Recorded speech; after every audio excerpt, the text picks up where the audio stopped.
Alright, just give me a few minutes. I have to set up the Twitch stream as well.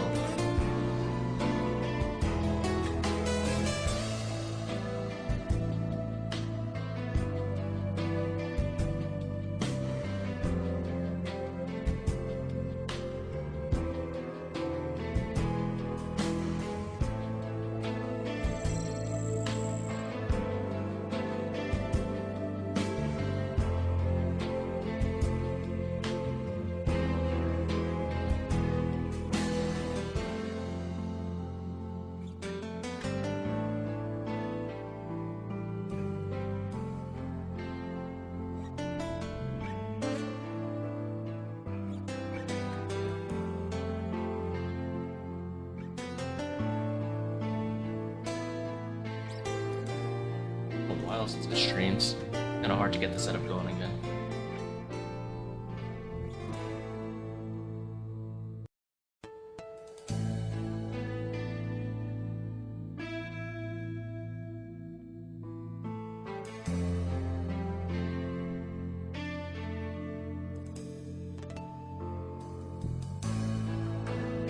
Different windows.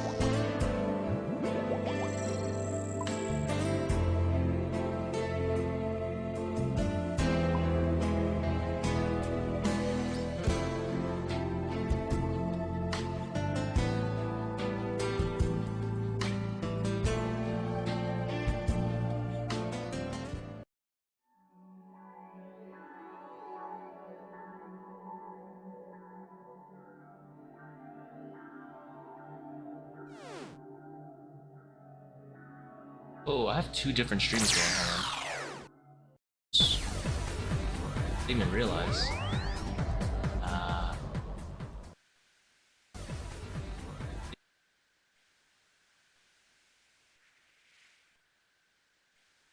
Sorry.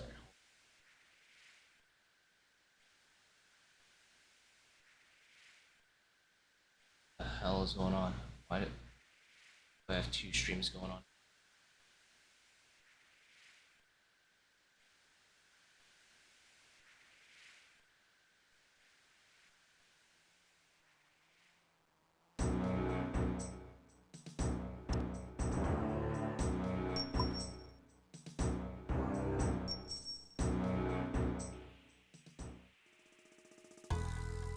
It shouldn't be this hard to close one of them, but I think I have to actually restart the stream.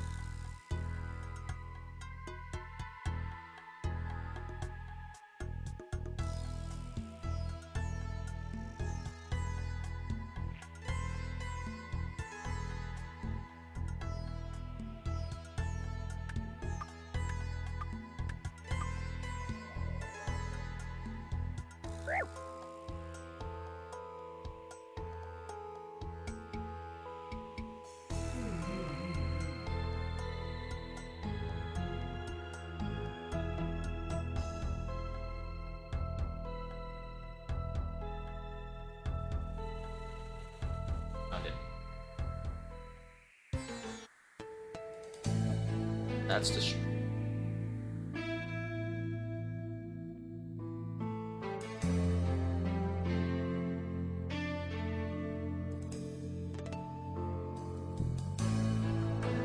And this one should be.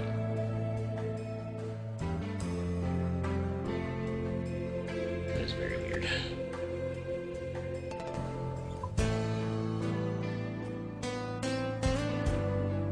I wanted to post in the Discord that I was live, but obviously not everyone's talking. Then I realized for some reason I have to.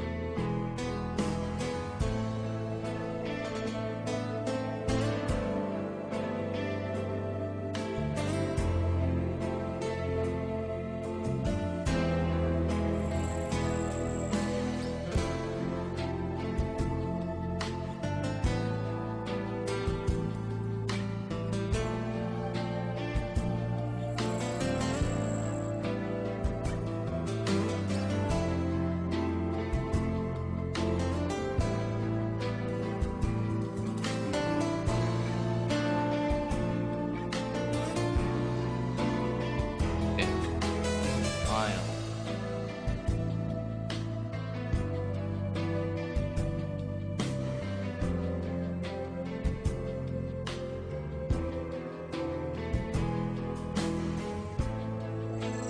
Something wrong with the mic right?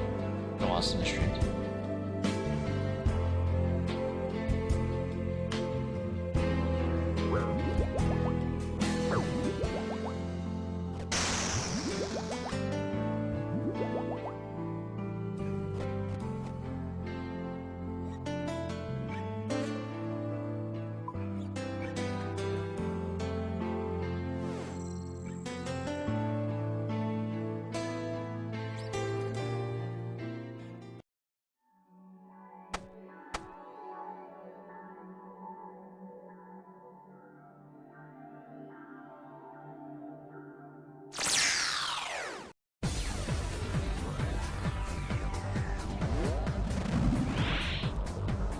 Low drop.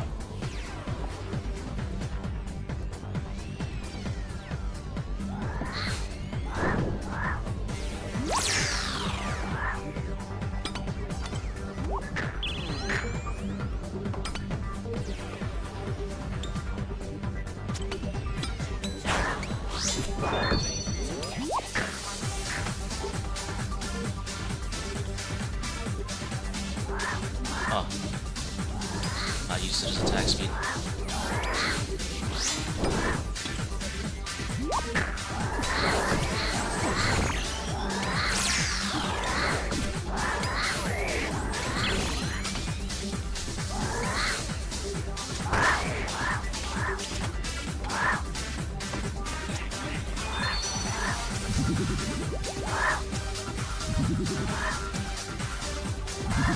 Try to 2-tick attack speed? I don't know what you're talking about. I have no idea what you're talking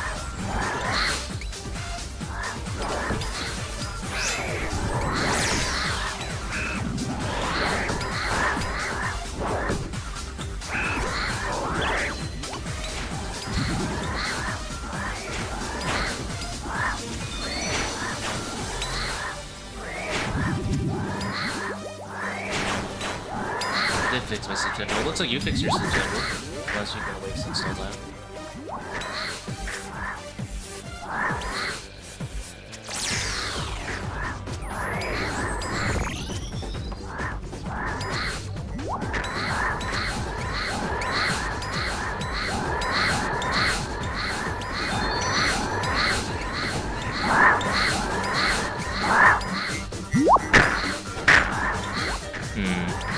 Seems like the brawlers are alive.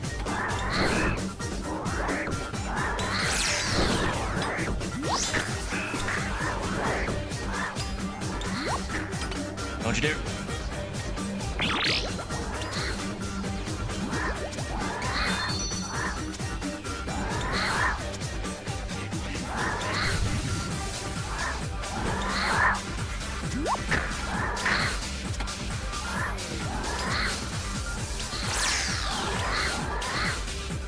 Here's the PvP, man.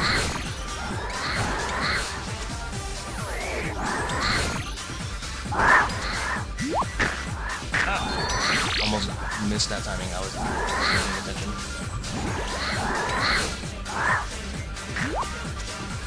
That's a shameful monkey room. 2 minutes. That's that rust showing up. Game sounds loud. Oh, let's do this.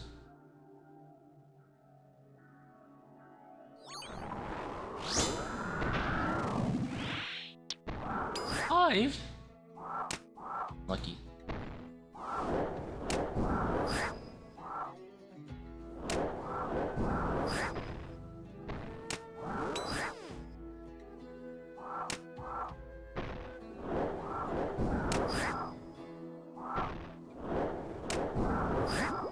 King is back. Welcome back. Happy New Year's.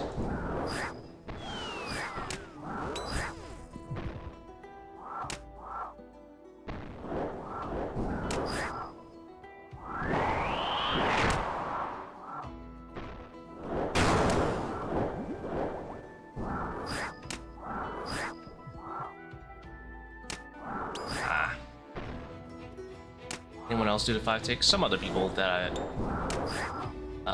but not anyone I've seen on a stream. I know some people who've learned it from me, but I don't know anyone else. I messed up the timing there. Rock. Oh, saved.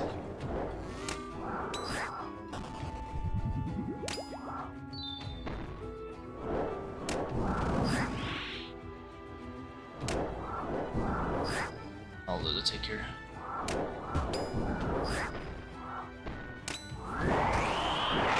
Surely hit at least once. Thank you.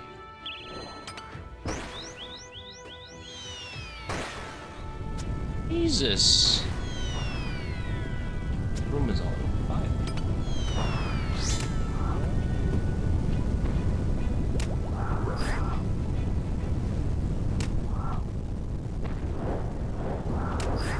Not many people know about it.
Really low damage output.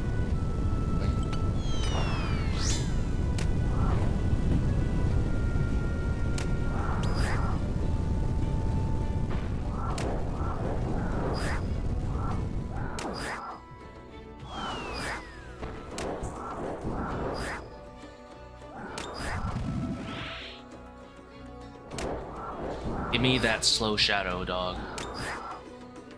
Hand it over.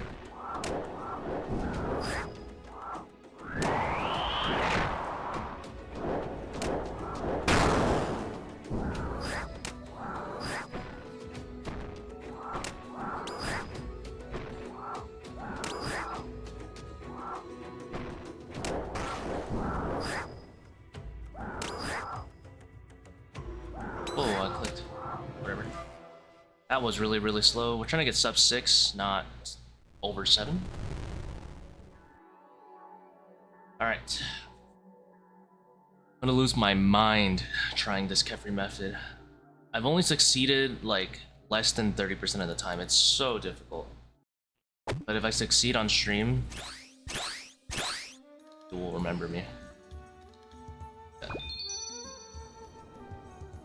People say ToA's boring. Well, let me show you. Let me show you something. Something special about Kephri today. This could be the highest skill room I've ever done in a raid.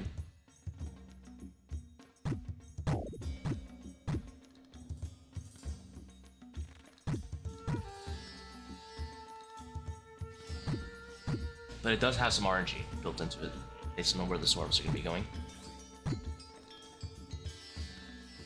And I guarantee I will mess up. I've only completed it. I don't think I've ever 100% completed Kephri successfully the way I want to. Chillax, uncharge.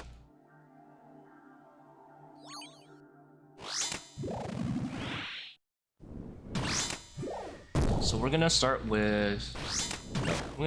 Joining a party. Actually, there's a seercull in my event. Don't worry about that. It's irrelevant to the Kephri strat. Seercull's for Zebak because they nerfed their sceptre. And yes, that does mean I'm amethyst, but the theory was that because accursed scepter's accuracy is only 30% now, the seercull might be a little bit better. I don't know.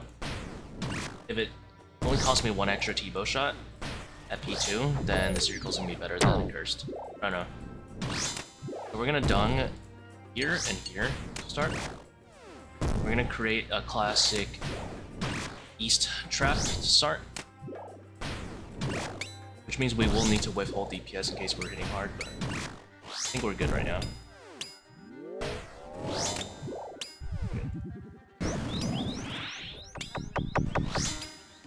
And we're going to run here on this south side. I'm gonna pray range, melee this guy once, then melee. Ignore that first swarm, hit this guy, rigger, take out the chins, hit this guy on the southwest tile, bounce it off the melee, hit that guy, didn't bounce that guy correctly, but whatever. Not mean to go there. Bounce these swarms off this guy. Ah, I messed it up. Benched. Bounce that one. Melee. So, not my best, but I think I let 2 go in there. And I didn't bounce 2 of them onto the melee. I'm trying to bounce as many swarms as I can off the melee too, is the idea.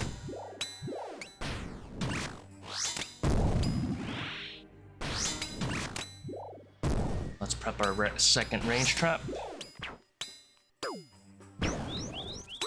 This is Superman, so create a second range trap. Let's take their heals yet.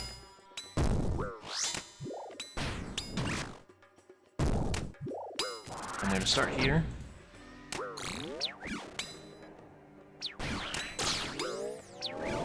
We can squeeze in extra set.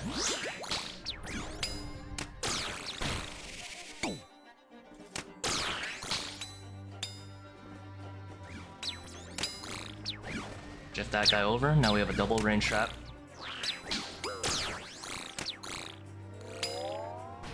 Now, if anyone wants to bother figuring out the second set, go nuts, but my brain's too small for it.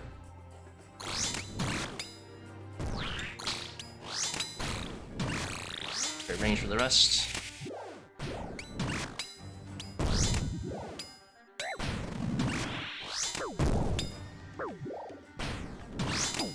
So I could shave off about an extra 10-15 seconds, I think, if I did the method a little bit more cleaner. Probably could bone dagger too. I could also do like a guardians method and like flinch it here. It's kind of hard to do. I really wanted to conserve my run energy. But I think I'm just gonna take the lazy way out and sunspec. Which consumes more prayer, but wherever. That's why I'm bringing 8 anyway.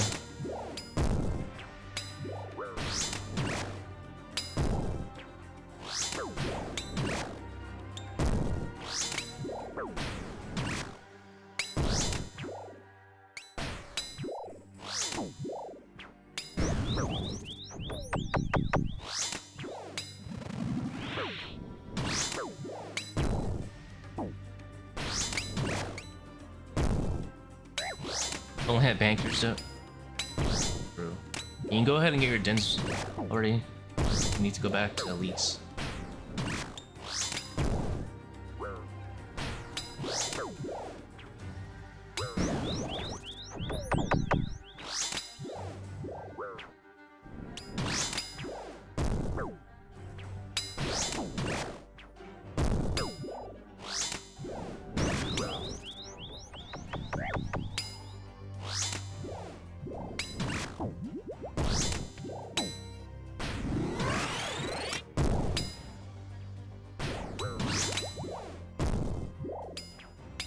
Now you see how this one's hitting me instead of the other one?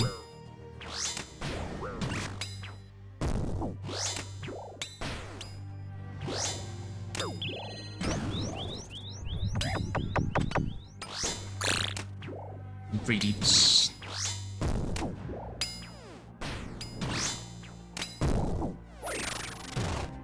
Seercull new tech, I'm just trying it out, yeah.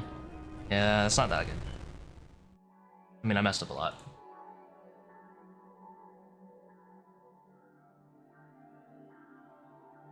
Mm-hmm.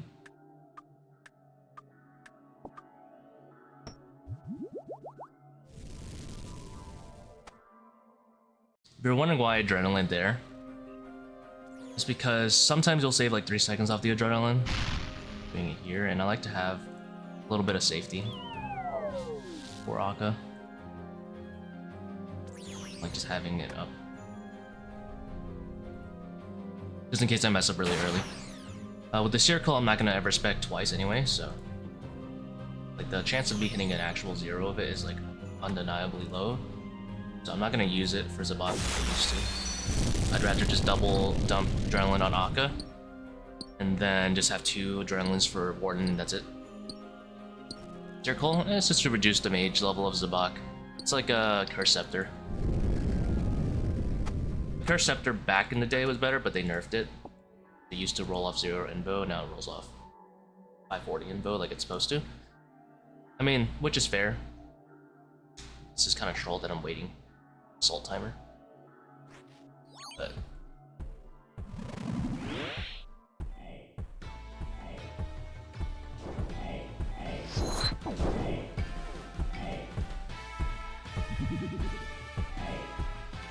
just because, yeah, Accursed Scepter used to have 70% accuracy, now only has 30%, so like, it's not really worth it to bring in my opinion. Might as well just do a seercull and lose like an extra shot on P2. But it definitely feels bad. Play that. Although if I hit like higher than 15, it's great, because that means it's better than the seercull would have been. But on average, it's not going to hit 15. On average, it's going to hit 13 if I'm not mistaken.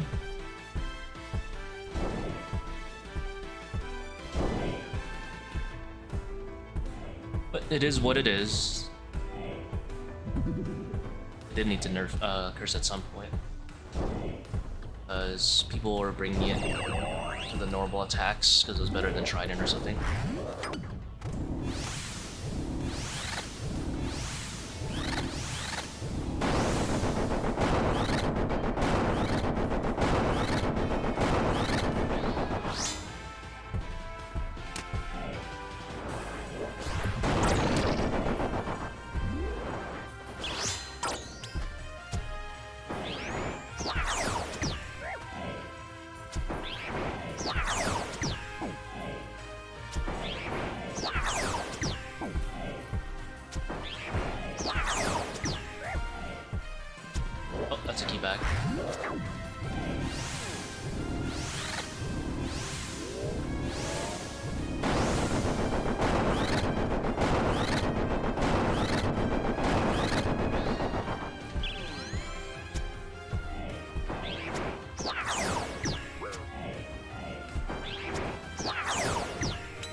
The best range weapon? No.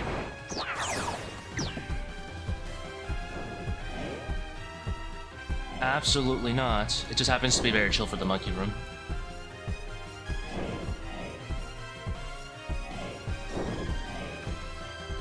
The best range weapon for Akka is going to be the ZCP. And blowpipe's the better one overall, just like for all-purpose use. I'm just lazy. Because of the blowpipe, you kind of have to bring an assembler unless you want to lose all the darts. Plus you have to actually time your attacks a little bit closer for the shamans, so you don't hit them and they venom you and stuff. Because you don't want to venom them like on a bad timing. They take a ton of trip damage. I kind of use a crossbow and don't think about it, but it's definitely less efficient than using a webweaver or something like that. Less efficient than using a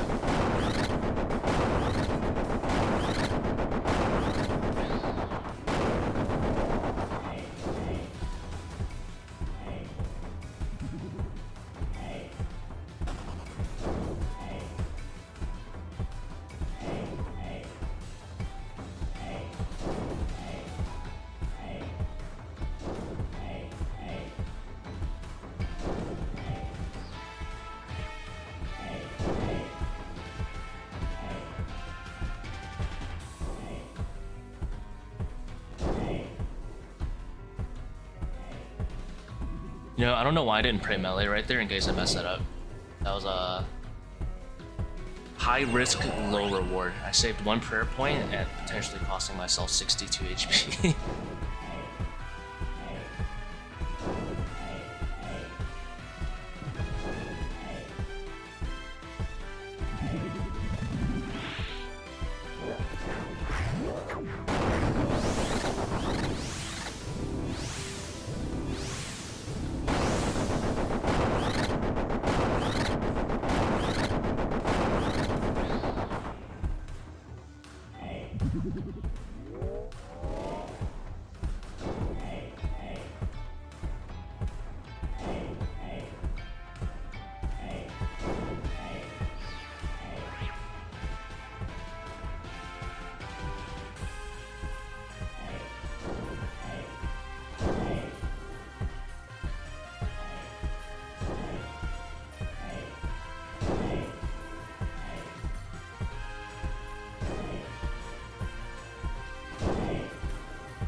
I deal any less damage. Alright, surely it dies there. What?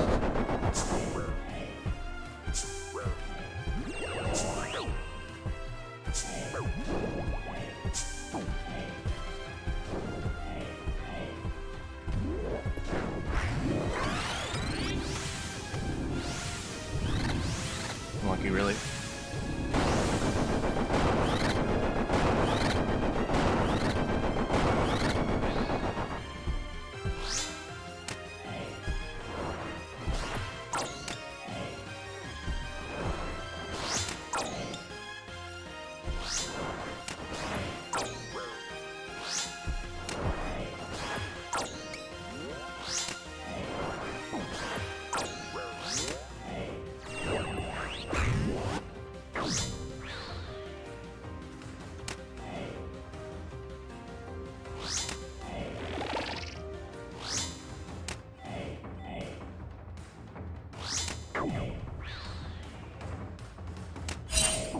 Rude.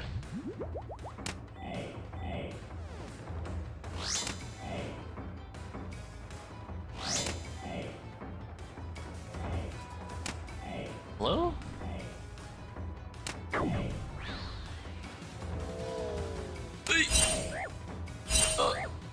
Alright, alright. Probably pay attention to the screen.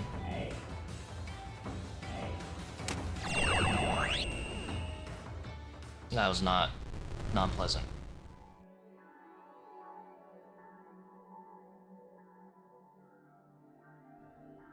Not a good time. Not a good time.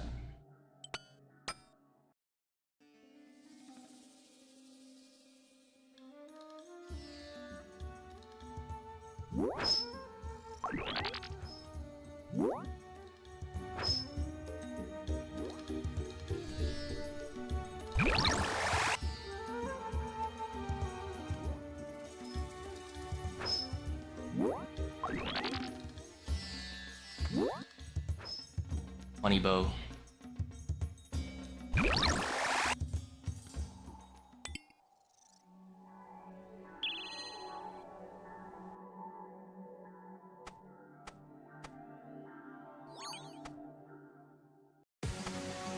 What is the range on this thing? So small.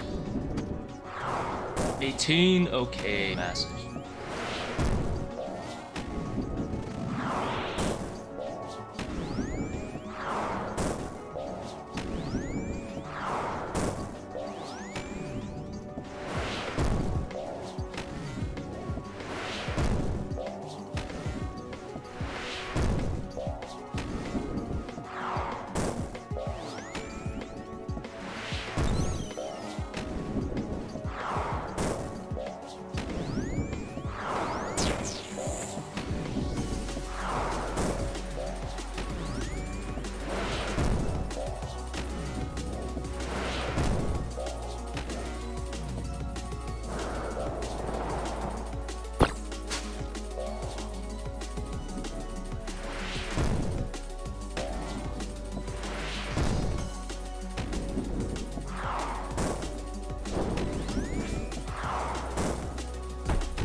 misclick to my death.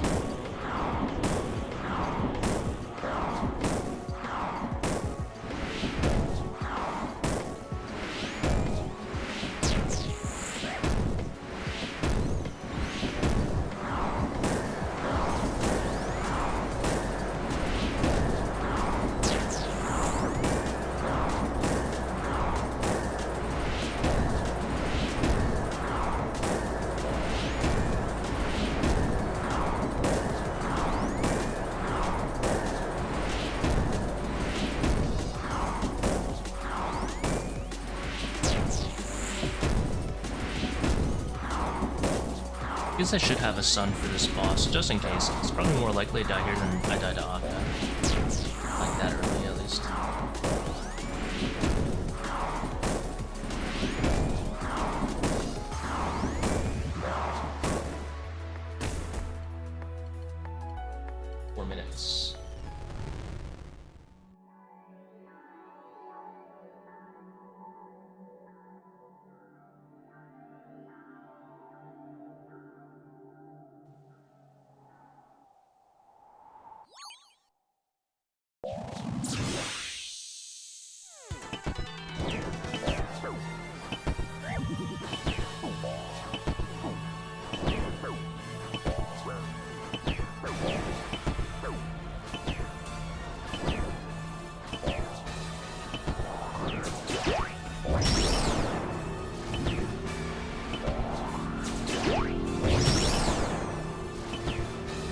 Sceptre? Yeah, they nerf. Not just on Zebak, but in general. So it used to roll off 0 invocation no matter what you were on. Which means on Zebak it had like 70% accuracy or 75, something like that. Now it's correctly accounting the fact that Zebak is level 540. So accuracy went down to 30%-ish. Next year.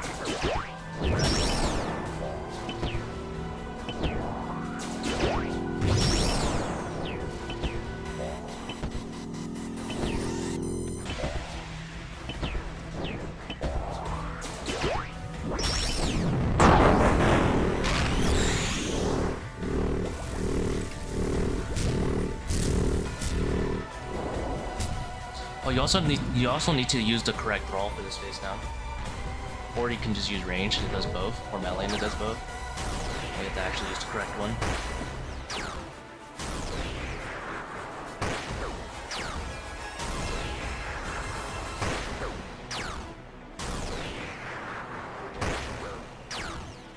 Otherwise it will start hitting zeros.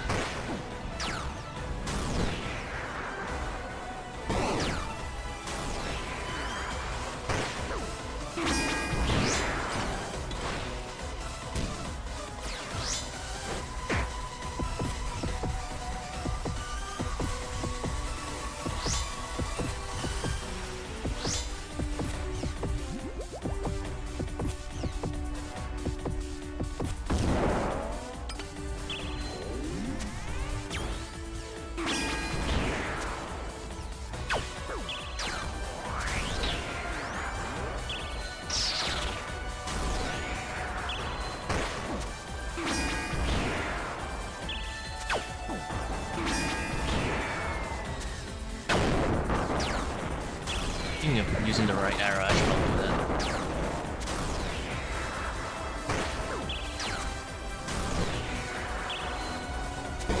These Amethyst arrows go kinda hard.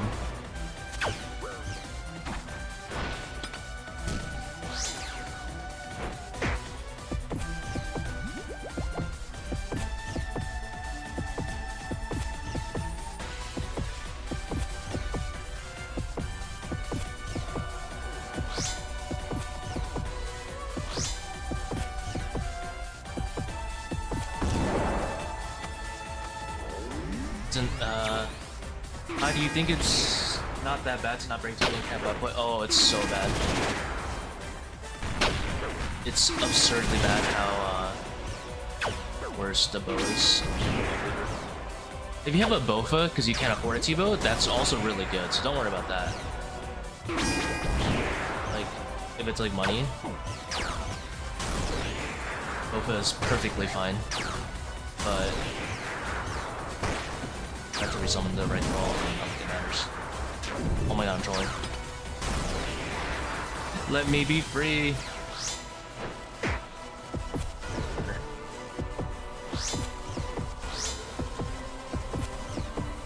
Okay, but can we get the melee throw to work on this guy? That'd be sick. Get those shadow malers still with like the short store. Yeah, fair enough. Yeah, no, it's really bad. It's to not have it. I'm not picking those up. No way.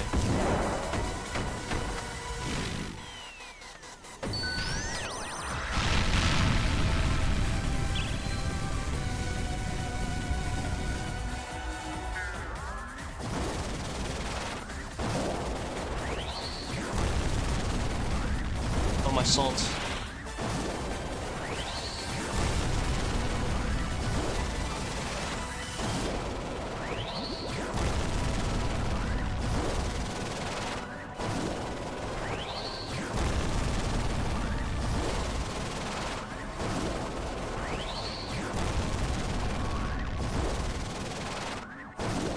We are slow.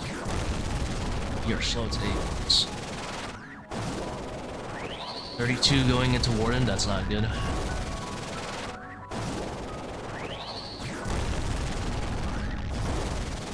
Back in my prime, we get here in 30 minutes.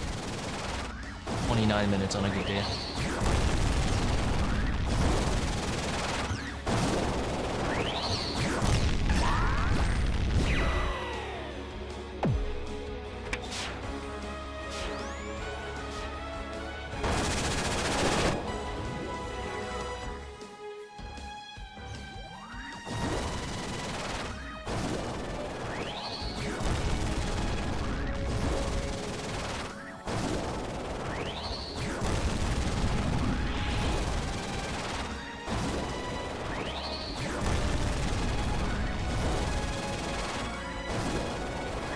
There's no reason not to seercull here, but probably doesn't really make a discernible difference, to be honest. I guess I'll have in case I need to double sun because I am kind of rusty. I feel like P4, kind of like going back to doing like Zolra after a long break. You can't really forget it, you know, it's like that bicycle thing. You can't really forget it. I doubt I'll even need to sun at all.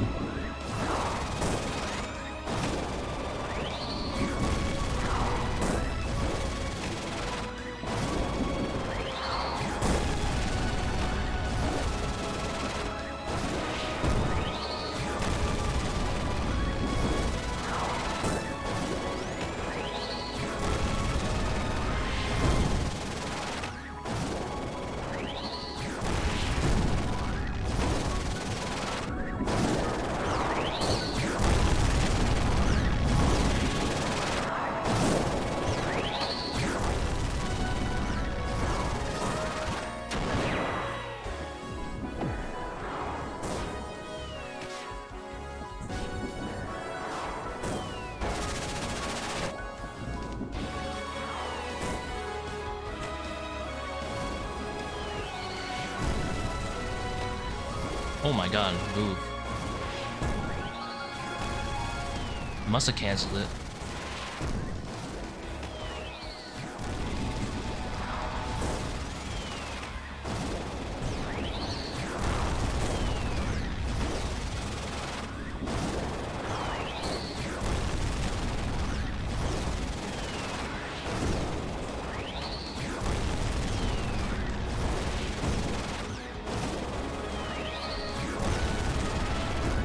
I don't even remember if I'm doing this right. I'm probably losing tick or two every now and again.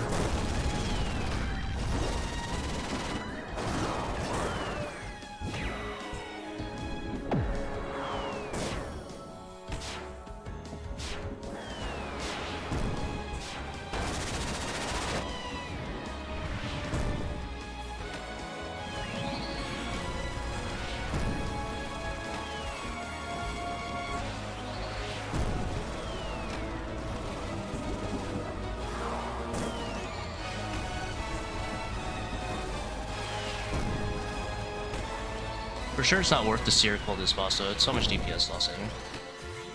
Now that I think about it. Because the accursed sceptre was actually okay DPS, seercull's terrible.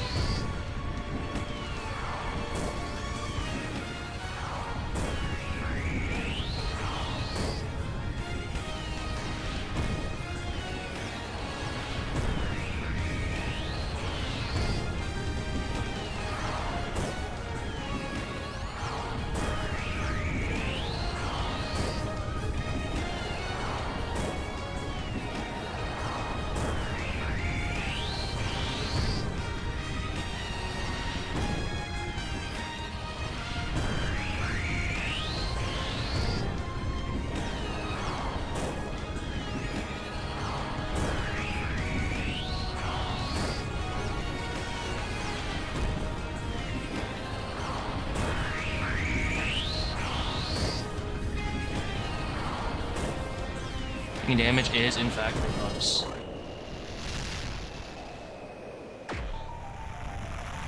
$37, yeah, that's rust. Do I miss Voidwaker? A little bit. Could bring it. It'd probably be about the same or a little bit better time save than seercull. I don't really use it though. Ooh.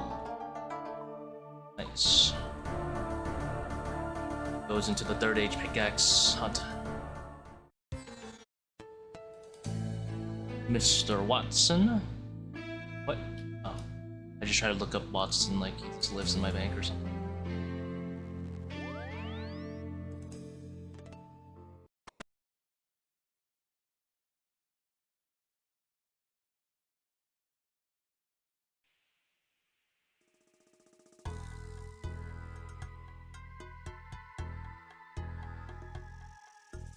Alright, 17% chance, and it's not leaks. To do master close, yeah, when I'm... It's like my burnt activity, you know? Maybe I'll get a 30-ish pickaxe. Never know.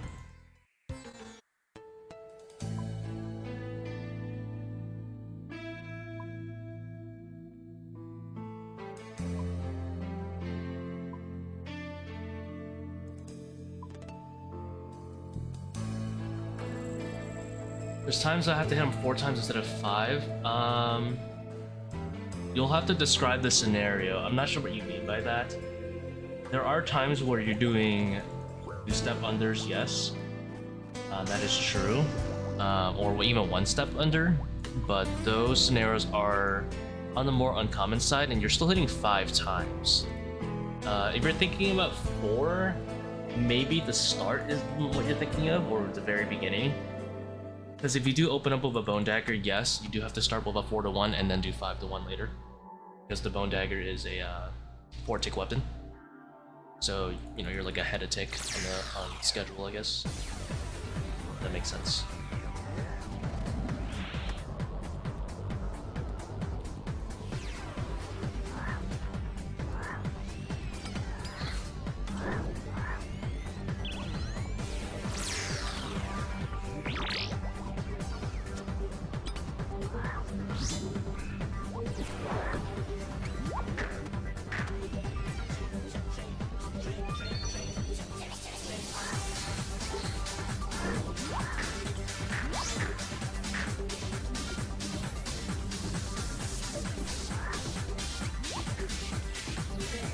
We have made some critical errors in our gameplay.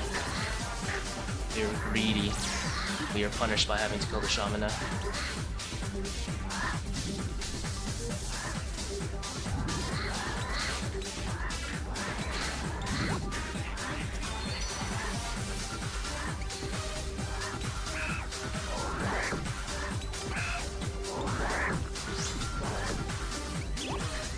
I keep this volatile. I like it.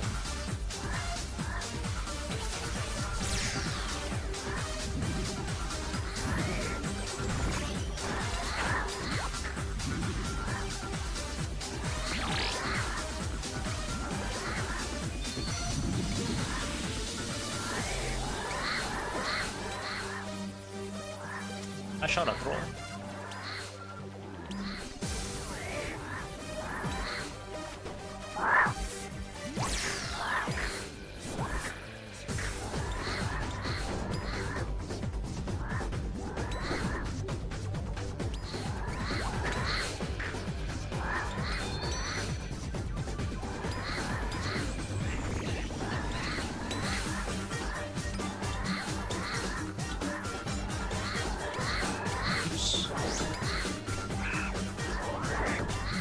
Is indeed venomous.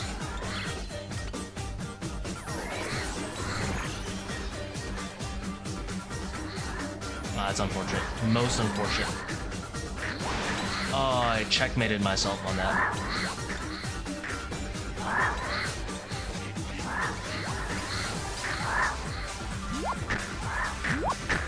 Skill issue.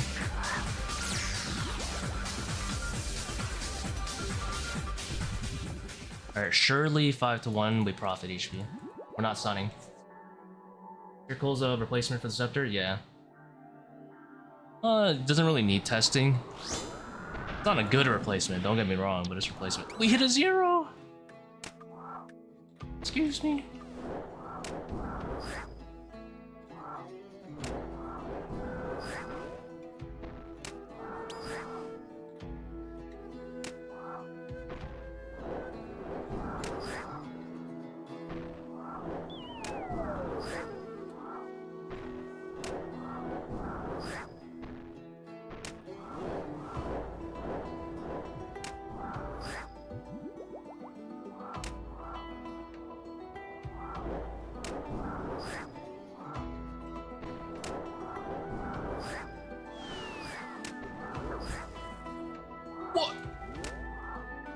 How rude is that?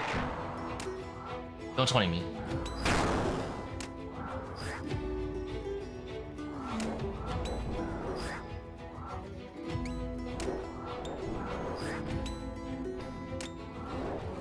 Huge for decount.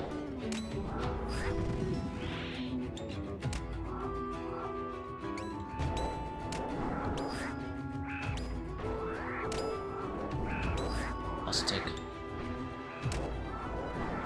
Oh, I messed that up. Don't punish me.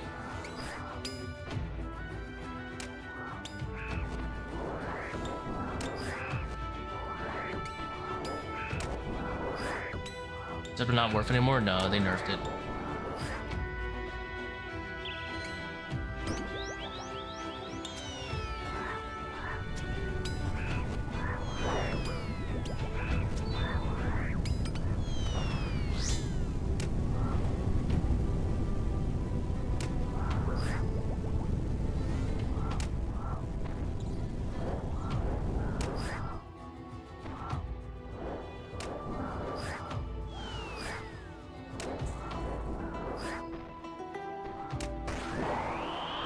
Well, this is a chance.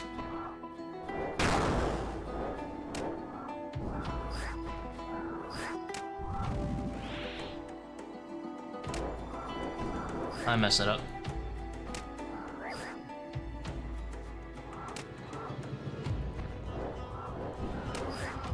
Worked out. Take here, but whatever.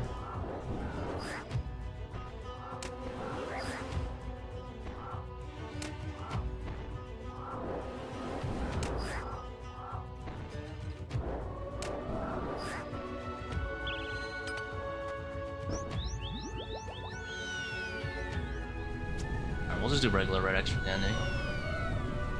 But so far.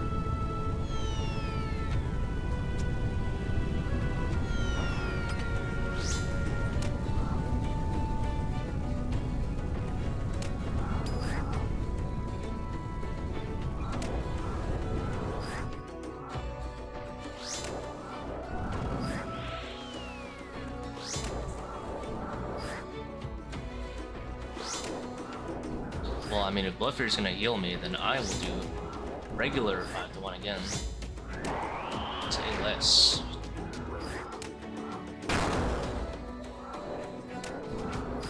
Just one more cycle, I think, here.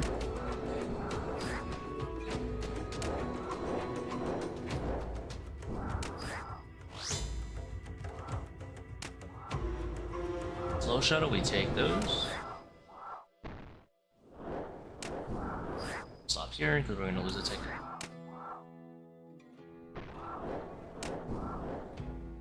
Slow because no bone dagger, but oof, 4 minutes. Unlucky too. I did do a little bit of red X at the end, so I guess I did lose maybe like a few seconds. All right, Kephri. Gotta focus up. Pissed me off I couldn't find it in the patch notes, so yeah. I wish they at least said something about nerfing it. I understand why they did it, because like, it's kind of dumb that it actually has higher DPS than Trident on normal attacks, because the normal attacks were bugged too, and I guess they couldn't figure out how to make the special attack work. Or maybe they thought it was too overpowered, the special attack, but I don't know. I felt like that was like the only real use case for the accursed scepter. and they just took it out, so like what's the point of the weapon anymore? You know when they changed thralls to respect P2 thralls? Probably during that same stealth patch, first patch of Leagues, basically. So I guess, whenever they nerfed Accursed Sceptre.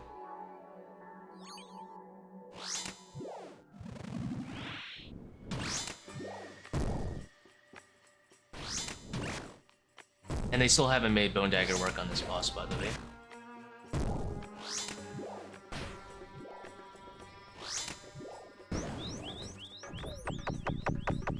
New Kephri tech, we cook again.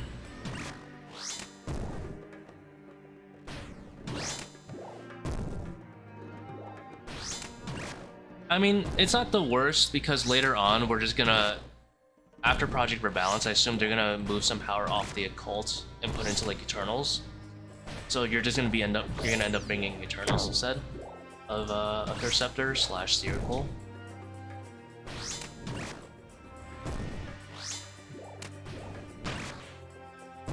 Unironically, Eternals is like probably the same time save as Accursed Sceptre now, or like slightly worse with having spec. I hate Eternals, by the way. I still wouldn't bring him. I'd rather have an extra restore, but still. But after the patch, if they like make Eternals have magic damage, then for sure you're gonna be bringing that instead. Would I bring Eternal? No, I still wouldn't right now, because they're still really bad.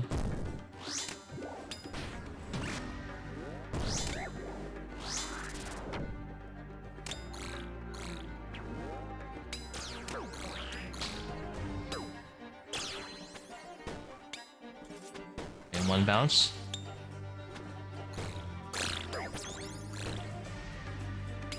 Dang it, I was supposed to ignore that one and Fang. Oh, I missed that one. That sucks. I didn't bounce that one correctly. That one.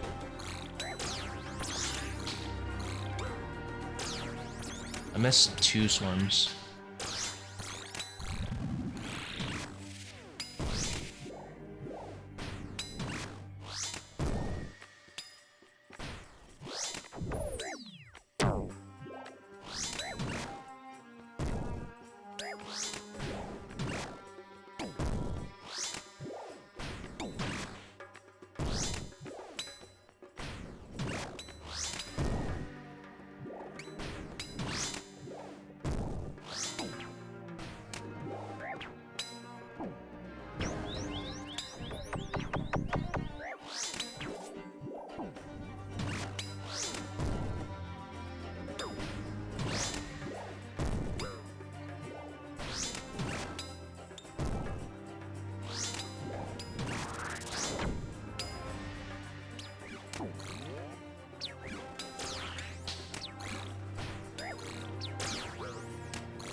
I don't know how often I'll survive this guy pelting me, so I'm just gonna save it for Sun instead of Bone Daggering me there.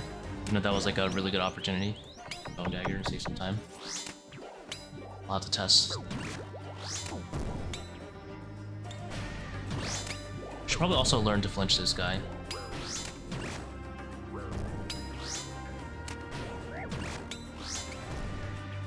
Just like Guardians? Doesn't look like it. I don't know what the timing is. Fireballs.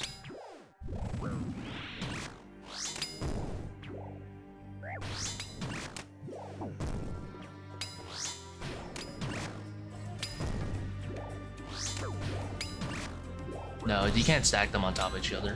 They'll like push each other out.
if I mess up that method, the time is pretty much the same, if not slightly worse than before. Probably should be like 5:30ish. Yeah, by 6. Or almost in the 6s.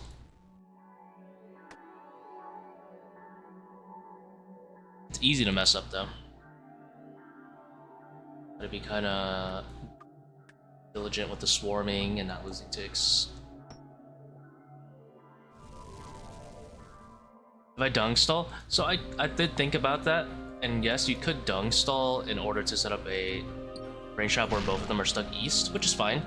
The main issue with doing it like that is that you have to wait for triple dung in the beginning, or have like, if you see like No Monkey stream, he has his alt do a dung too. But obviously you're just one player in a solo, so you can't do 3 dung walls or 4 dung walls that early. Because you need to set up 3 in the beginning if you want to do that. And most of the time you're not nulling that hard.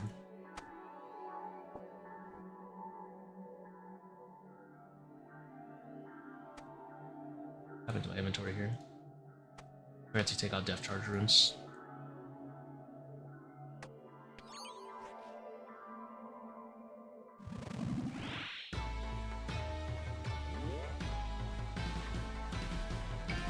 And it's not that hard to pull off the stall, but it's just hard to have it worth it in a solo.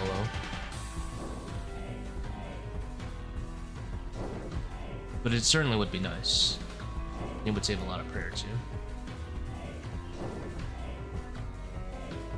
Maybe if there was like a... Oh, I messed up. Oh, I'm just so lucky. What am I doing? Don't look at me.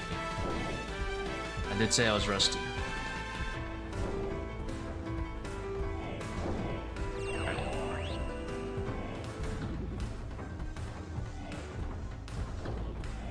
So right now, yeah, you need to start with the east wall and then make the diagonal wall.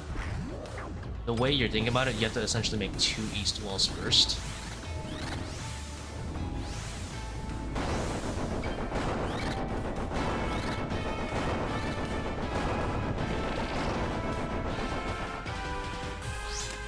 And then do the diagonal wall. And then you can trap them both on the east side. Which would be really nice, but the chance of you being able to pull off that not lose. Oh my god, what am I doing?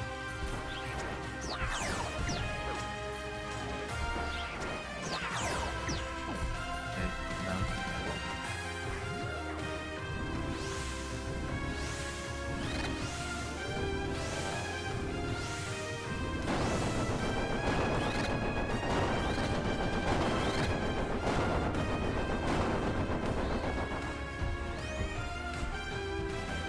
This boss.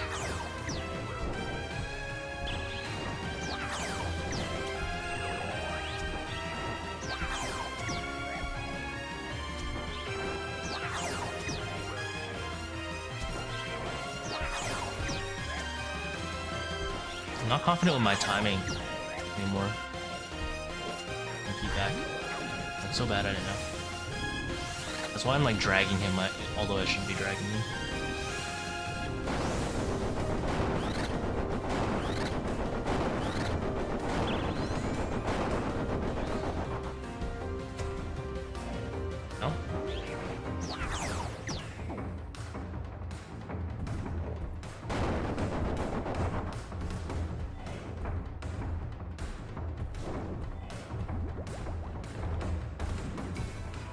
Blood Fury is worth using for 400. Not if you're an Iron Man, but while learning it, the idea is if Blood Fury helps you get a completion, yes, absolutely. Surely we brought there.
No.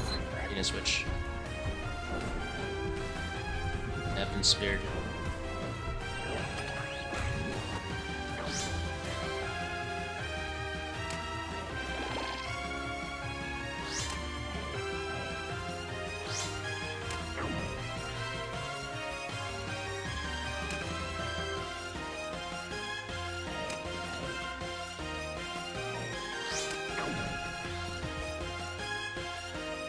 We look good right now.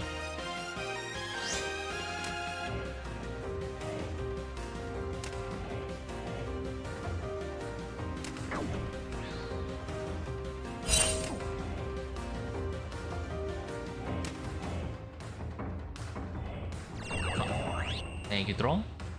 Appreciate it.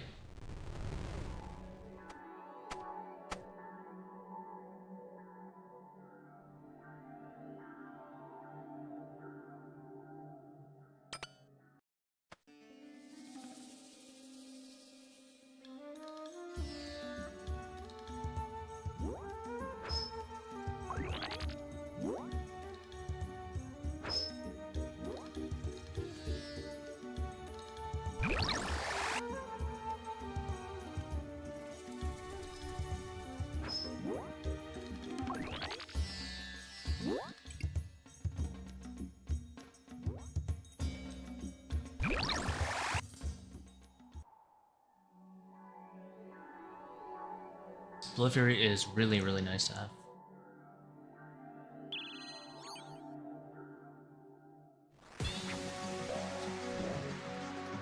And oh,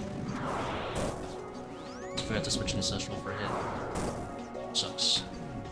Mine is 3 seconds.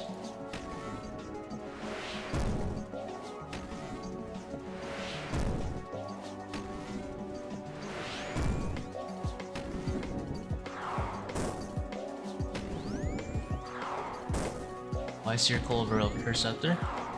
Just for the simple fact that the accursed sceptre got nerfed. It doesn't have as much accuracy as it used to have 70% accuracy, now it has about 30%. So that makes it not very good on average.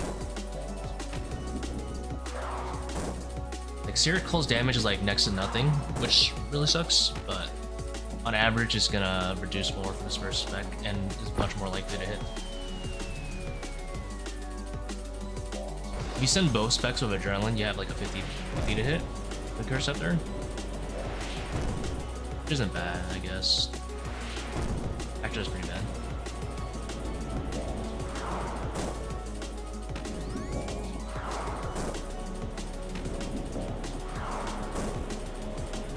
I think it was a needed nerf because people were using it for the normal attacks and like low invos or mid invos better than fight it.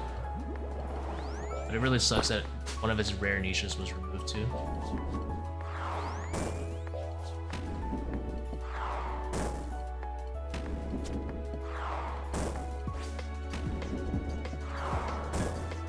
Because the accursed is not really used anywhere else in PvM, as far as I'm concerned.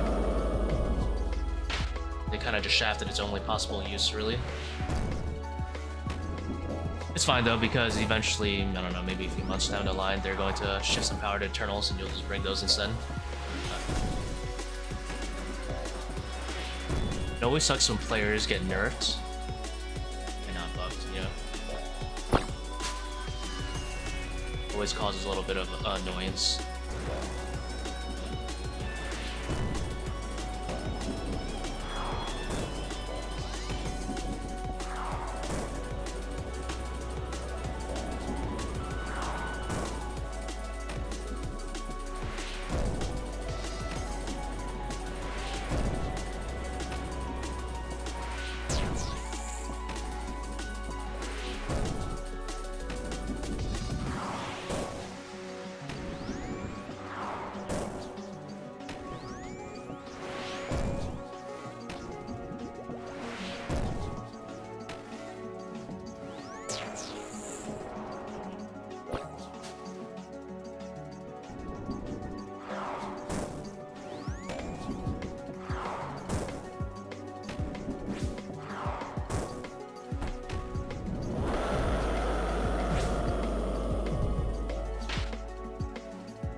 I moved.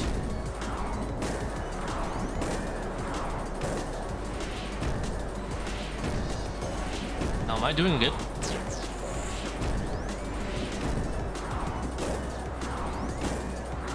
You say Ava's not really work? I think it's one of the more worse switches actually. I'm just lazy and I like to have extra restores for testing out new Kephri methods. I don't flick too well in a lot of rooms, and I don't really want to. It's more like a personal preference thing. I'd rather take the time loss to have the extra prayer. Because I don't really care about like... up to like, I would say about 20 seconds per switch, I don't really care about too much. Ava isn't worth with Tbow webweaver. Yeah, if you're gonna bring webweaver, there's no reason to bring Avas. But if you're gonna bring Avas, just switch out the webweaver for blowpipe. My thought on that.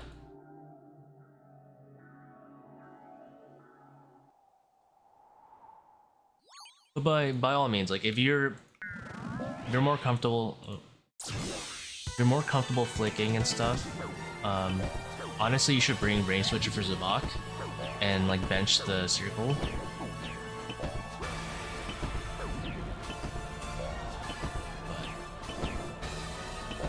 Logistically, it kind of makes no sense if you don't 5-to-1 Baba though.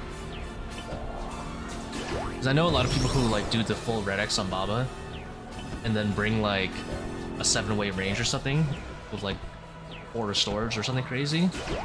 So they save like 20 seconds on Zebak and lose 40 seconds on Baba while having a much more stressful raid. That doesn't make sense to me in terms of like having to flick more throughout the raid.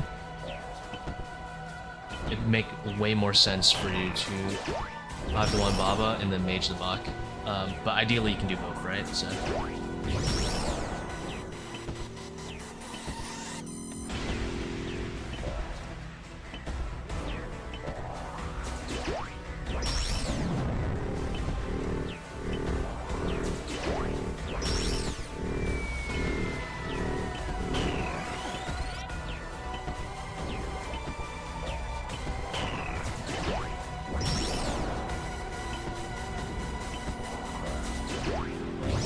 If you want, go on YouTube. There's a YouTuber that actually posted a kind of like simplified but not really in-depth guide on 5-to-1 Baba. It's by, I think his/her name is, I don't know who it is, Glacies2. I'm gonna write into chat. Glacies2 has a like simplified red X guide in case you're like still having trouble understanding it.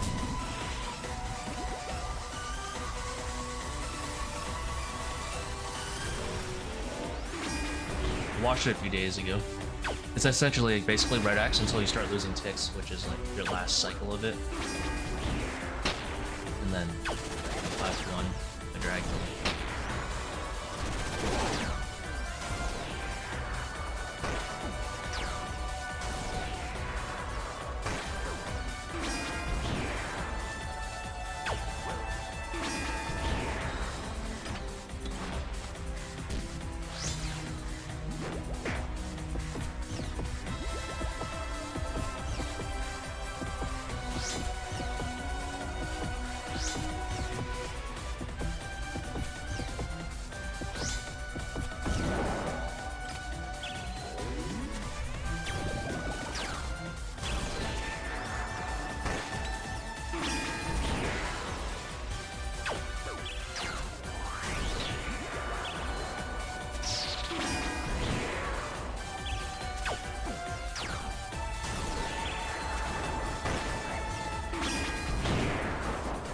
It is right next to that one, actually.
Might as well take the safe route and sunspec there. I could just heal off the skulls, but I don't know, what if I lag or something, or I'm just bad at the game? If I buy some tiles, you know?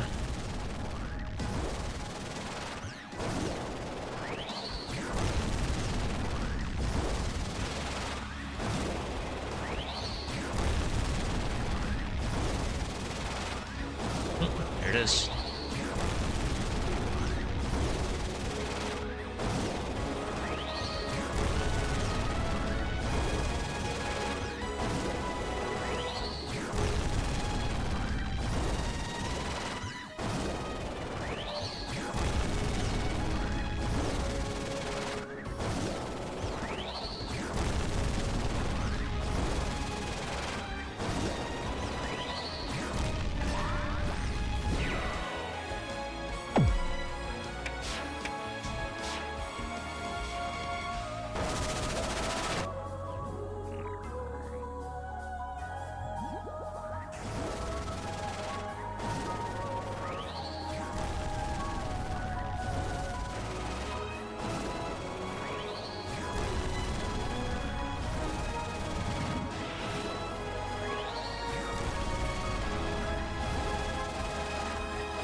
Whoa.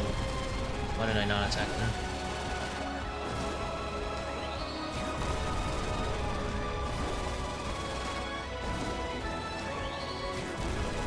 I wonder if it would be better to go like power life or something. I don't know. Probably not, because dropping to 124 I assume makes you way less damage.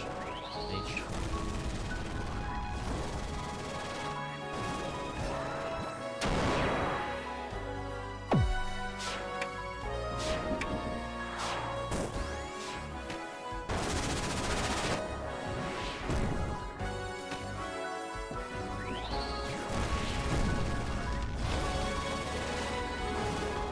Could also bring the turtles.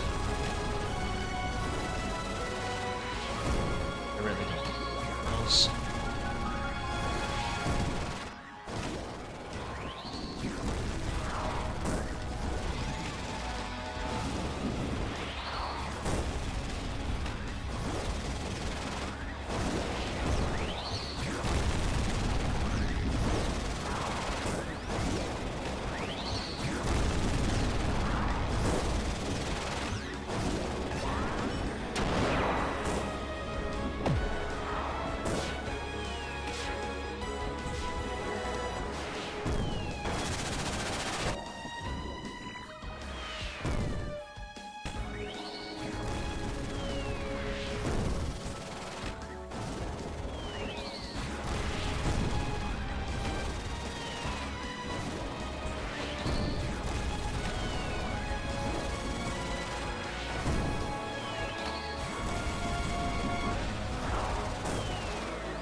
The loss attack right there.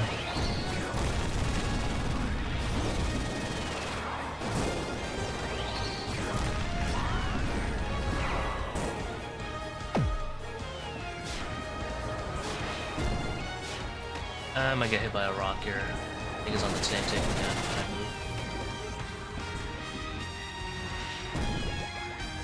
I don't really the timing that well. I was like, you know, if it happens, it happens.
How's it going? Chillin'.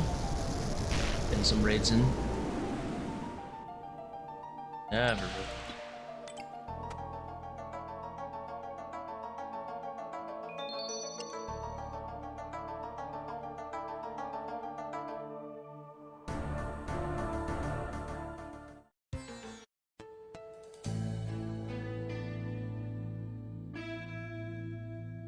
Let's do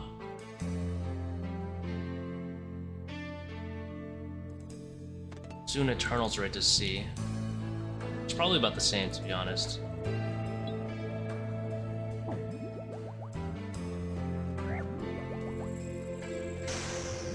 Probably about the same time.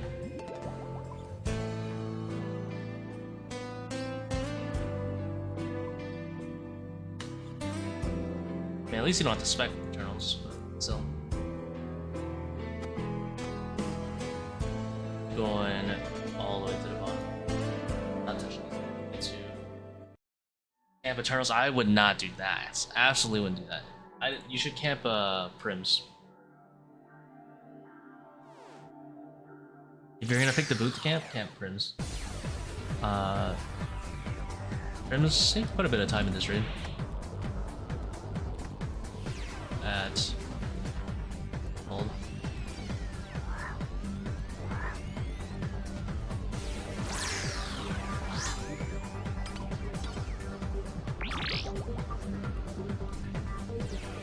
Kephri and Baba.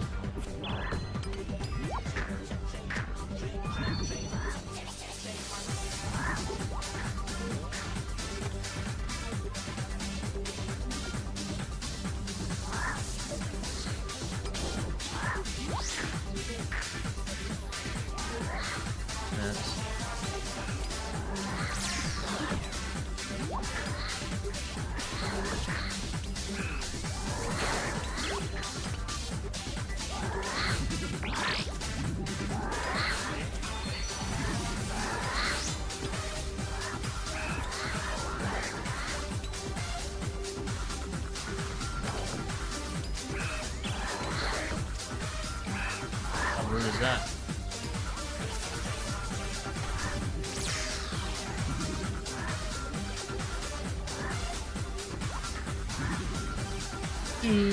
Don't. Okay.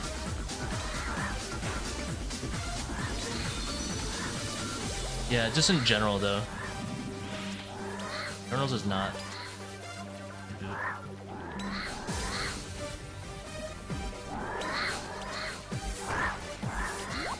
I don't even want to bring it right now. I'd rather have an extra restore now than think about it.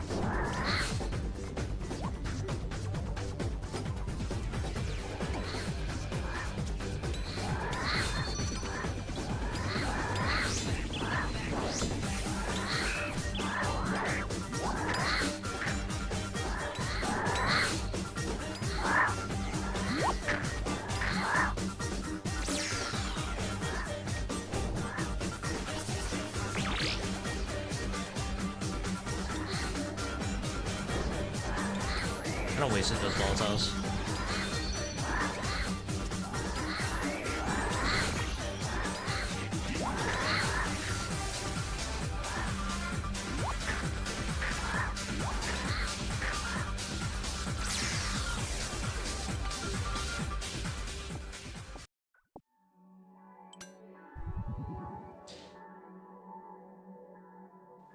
How were holidays? Pretty chill. Mostly played leagues, and didn't really do much stuff though.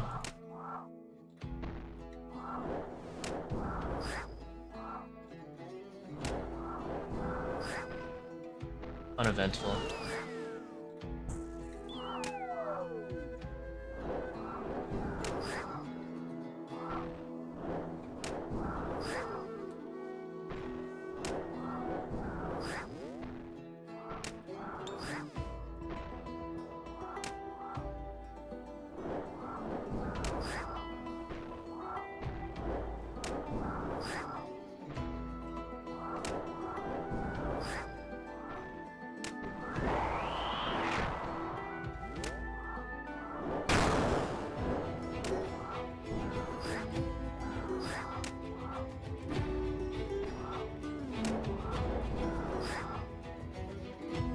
toss a tick there, but whatever.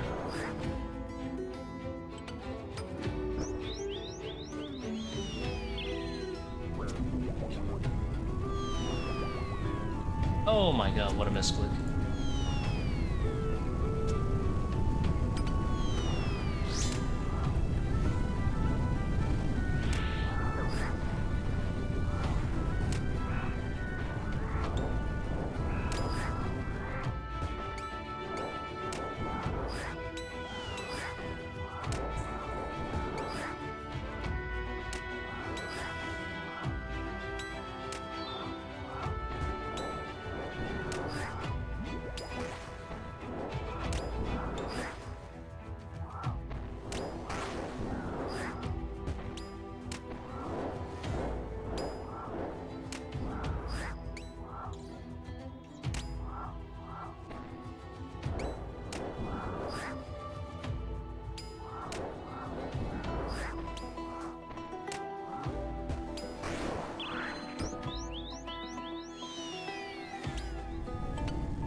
Appears as though the room is on fire.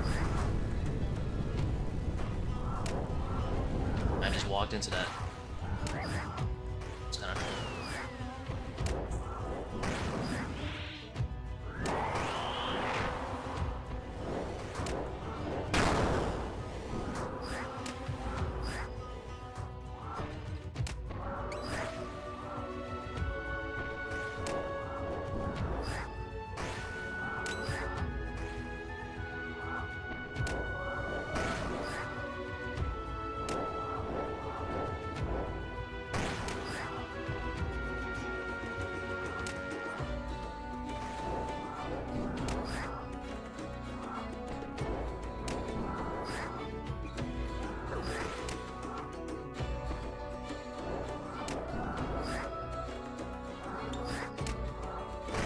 Was that 332? 22. Not too bad. Had a bit of a slow end, but sub 6 going in. Not bad. Can't complain.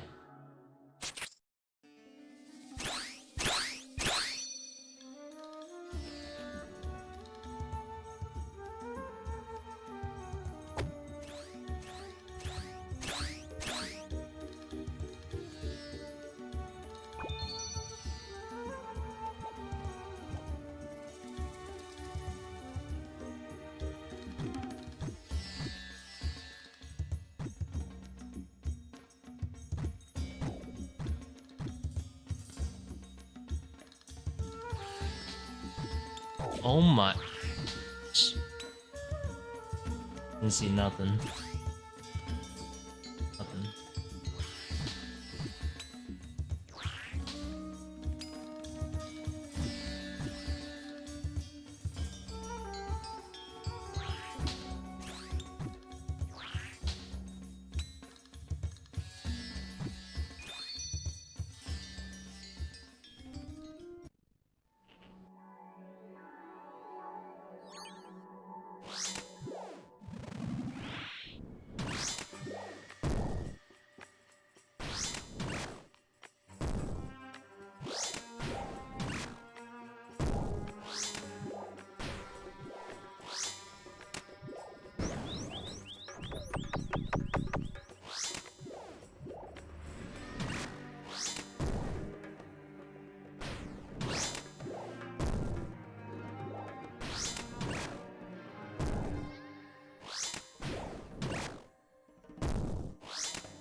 Oh, I already missed the swarm. Actually didn't miss it. Right. This there.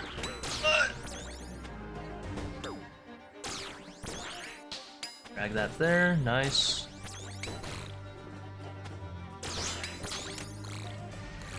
That's what I'm talking about. That's what I wanted to achieve.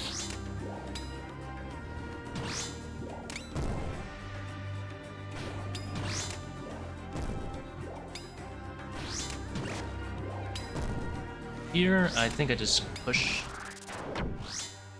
full tank.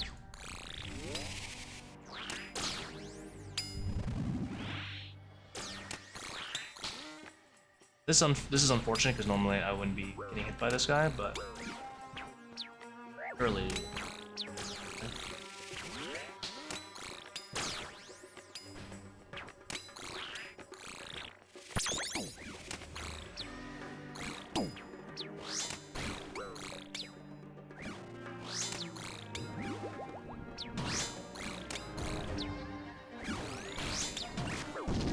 Are you kidding me?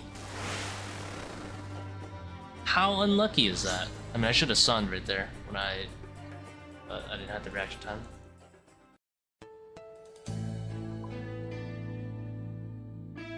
Tankiest arcane in the game.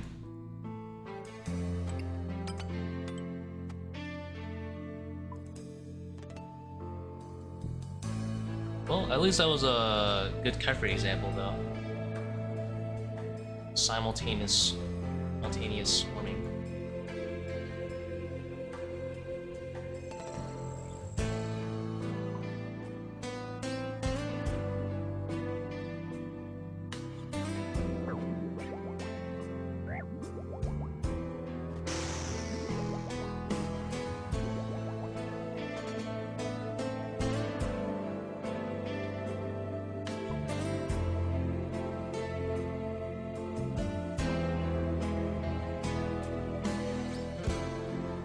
Why am I bringing the bone dagger? So with overly draining, you're only really gonna get 1 or 2 specs per room, and the best spec overall is gonna be the bone dagger because it has got 100% accuracy. These guys all have a defense floor about like 20-ish. Bone dagger on average will like hit pretty close there, close enough that it doesn't matter. That's pretty much it. Like if you were to pick, you only had 1 spec to pick, this was the one.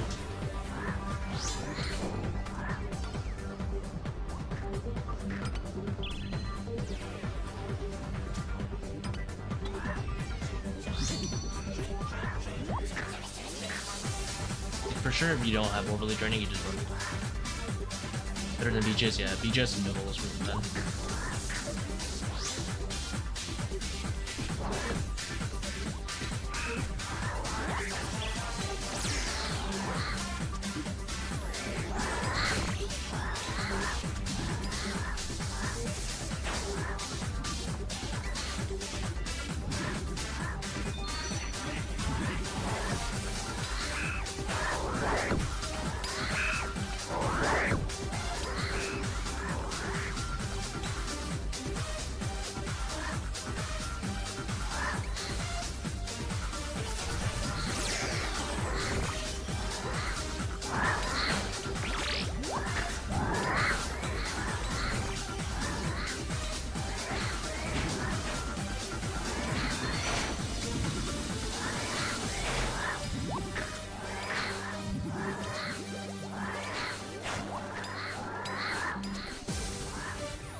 Oh. I'm not expecting to sneak up on me. I knew he was there, but I think he would walk forward.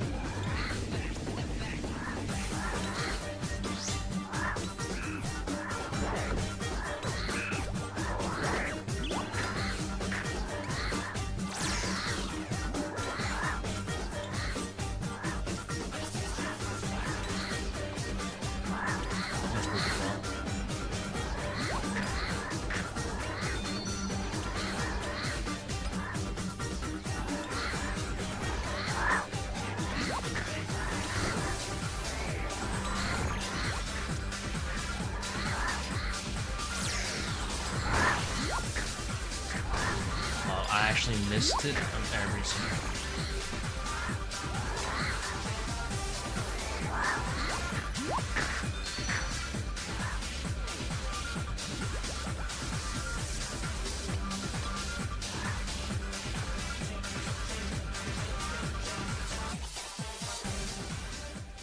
That last one took forever to die. How's it going, Mr. Yonge?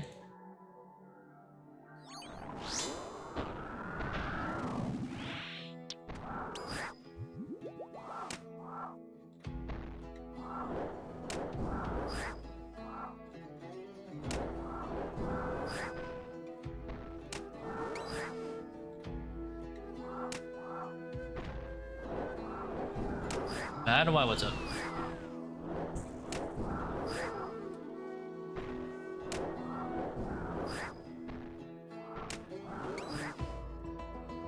What seems to be the problem? No Justy chest? Oh, lucky.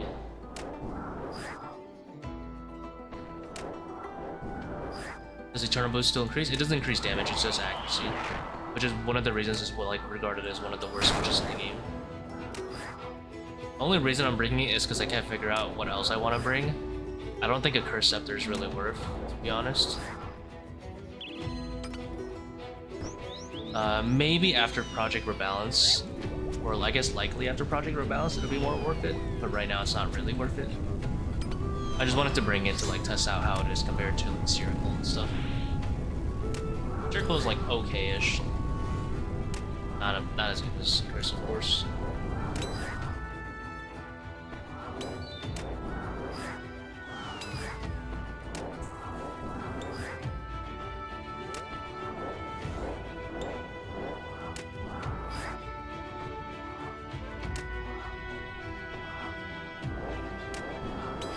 This seems to be a really good Baba.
I'm gonna say 250.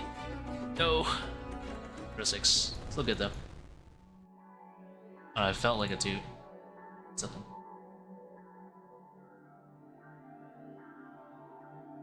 Monkey room was not good though.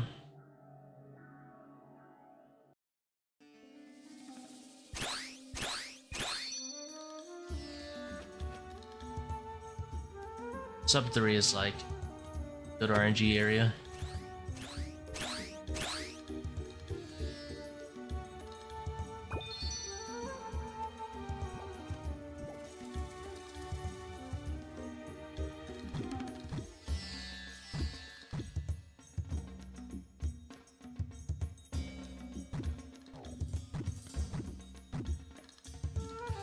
No Justy chest. We're waiting for Ben to get his dens, I think, so we can go back to HNT. Also, we can save like 5 seconds at Maiden. Of course, gotta have it.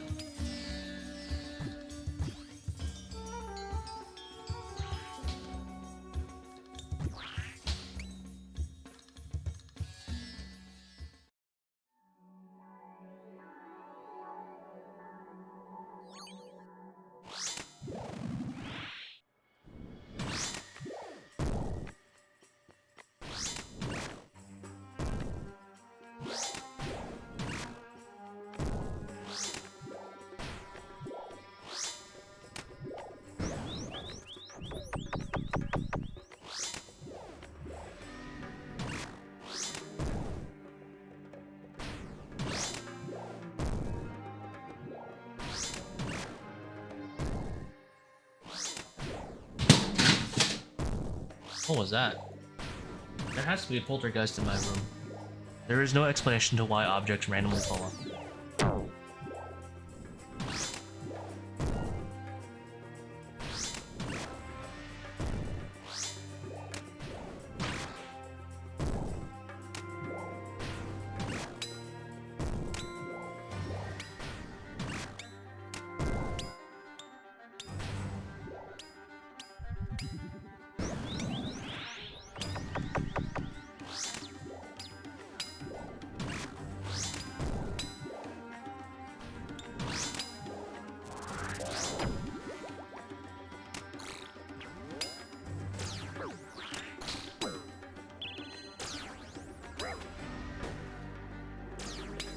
What? That didn't bounce? Oh, yeah, I hit a 0. Okay.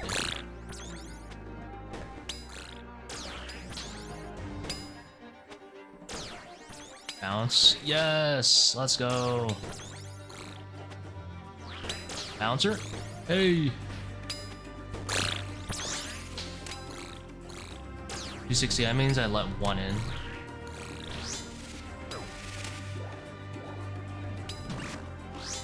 We bounced a total of 3 swarms in, I think. Or was it 4?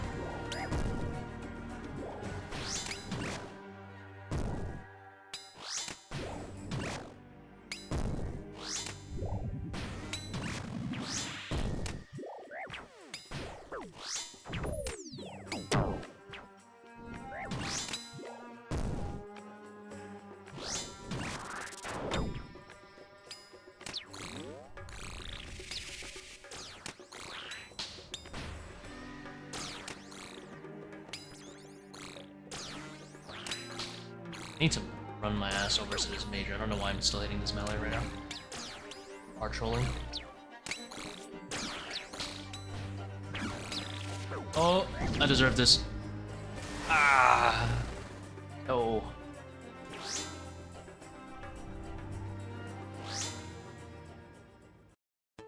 Hard trolled.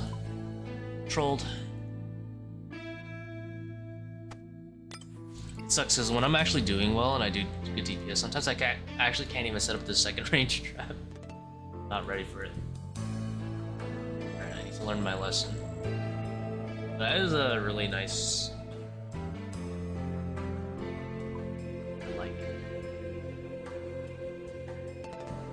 2 big NPCs.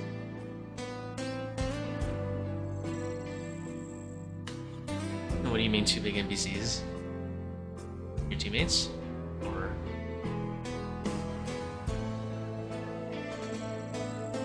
You're very risky in this phase? Yeah, I'm kind of trolling.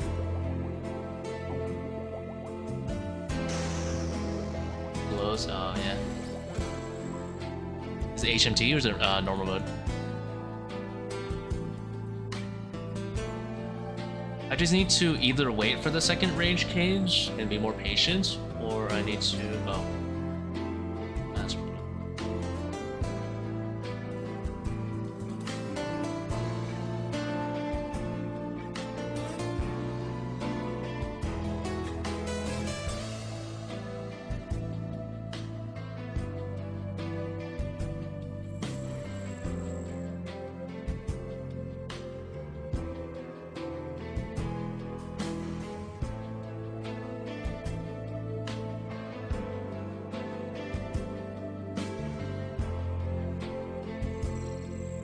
Do you think it's better to switch on overly draining with Bone Dagger instead of BGS and no OD if I'm using alternate Vegas Ring? Don't really use Caristo except for Akka if you want me to. Well, it depends when you mean worth. So I think it's better to switch it on if you're doing like at least 500 plus. I wouldn't touch it until you're in that range. So if you haven't mastered Double Trouble and Keepback, I wouldn't run it. But if you have and you're just trying to push higher, then yes, absolutely run Bone Dagger. Take off the BGS. And run overly training. That would be my recommendation. Because Bone Dagger is better at Baba and Kephri anyway than BGS once you're at these high invocations.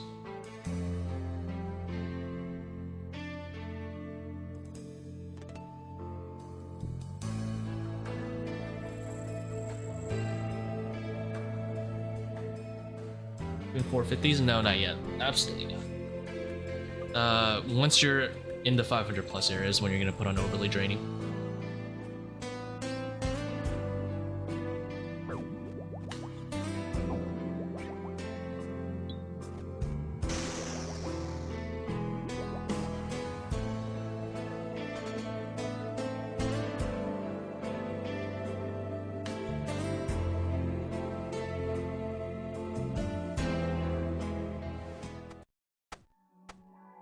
If you are looking to push your invocation up, then yes, absolutely learn those first. I would recommend if you're learning double trouble keepback, you learn together and not separately, because keepback is actually way easier with double trouble on. Because keepback is really annoying if you have to deal with orbs on the floor plus the keepback mechanic, but that doesn't happen when you have double trouble on, because whenever he does any special, he's always teleporting. You just have to worry about the run itself. One of the few, pretty cool.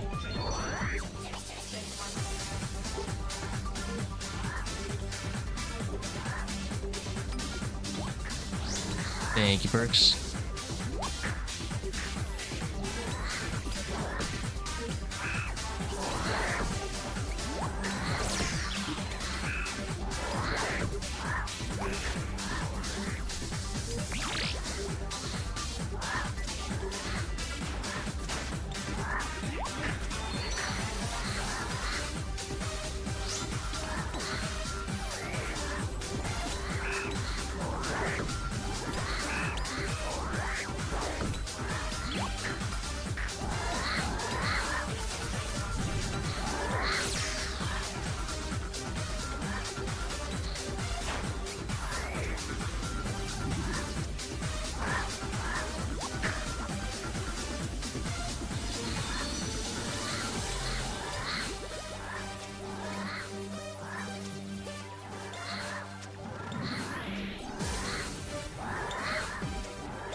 I wasn't sure which one of those two had like 1 HP and which one had like full health. You're supposed to get a ranger on this way? Oh, there it is. Oh!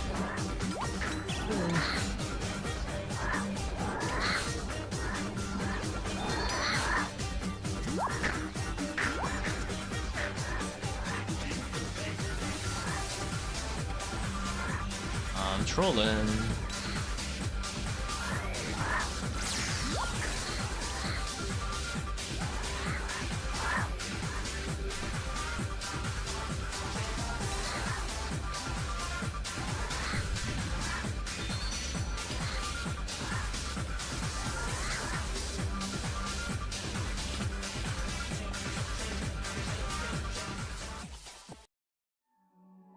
$253. No bueno. What? Okay, 19.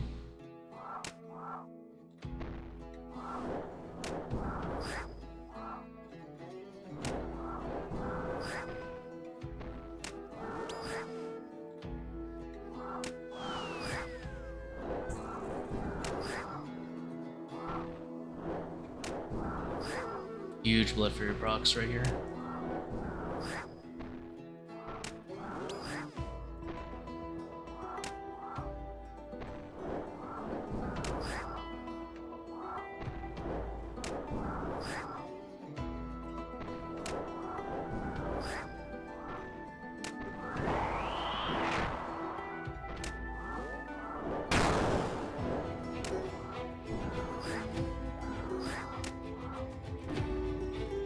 Ah! I didn't click actually underneath the boss.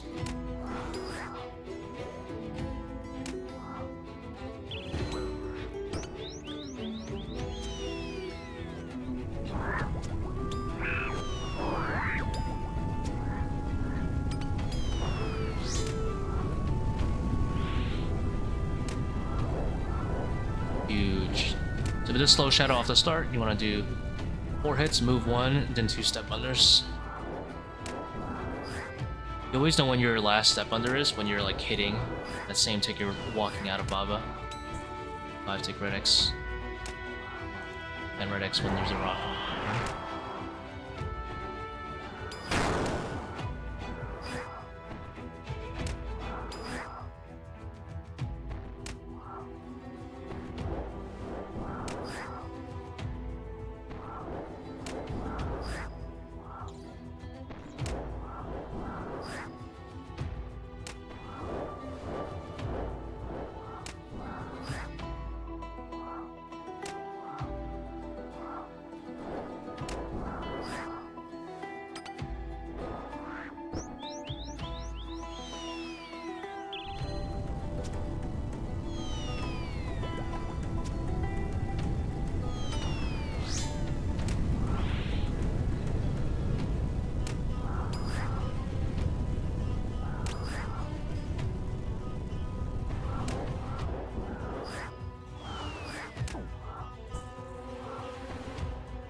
Kind of slow for a bone dagger, like a good bone dagger, but it is what it is.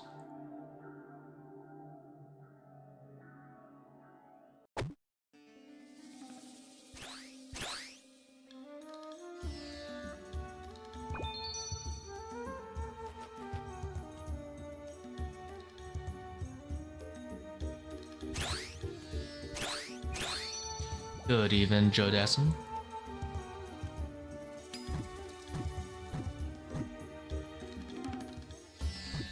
And by evening, you mean morning, right? Unless you're Australian. It is in fact morning here.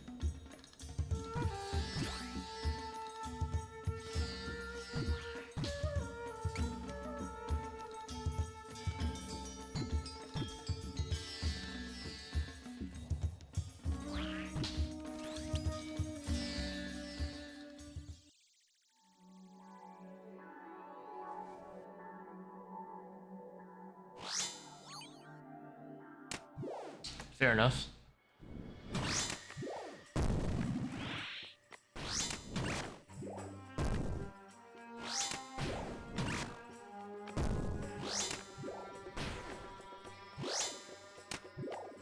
have a lot more EU watches than I think, for sure. Singapore. What's the ping like in Singapore?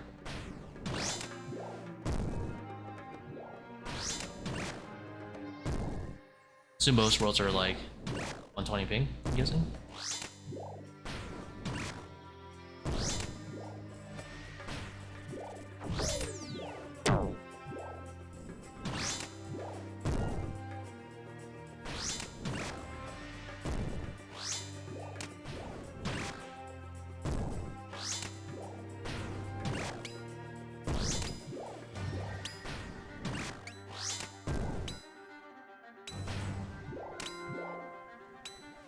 Brawl, don't do it. I'm not ready. Don't hit him.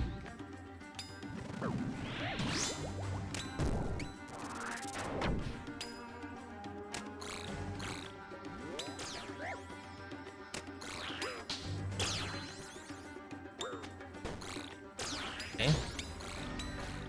There's no way I'm bouncing that one. I'm surely bouncing this one. Okay.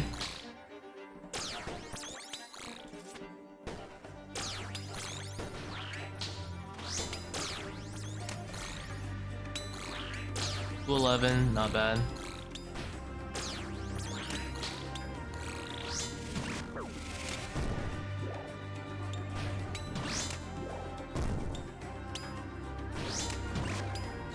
I wonder if I can get to 150 HP.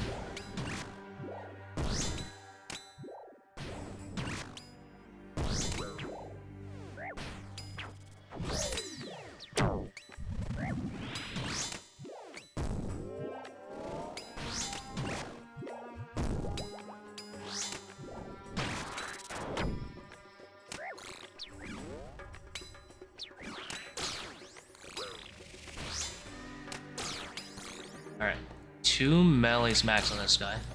Need to remember. If I go for any more, I'm greeting.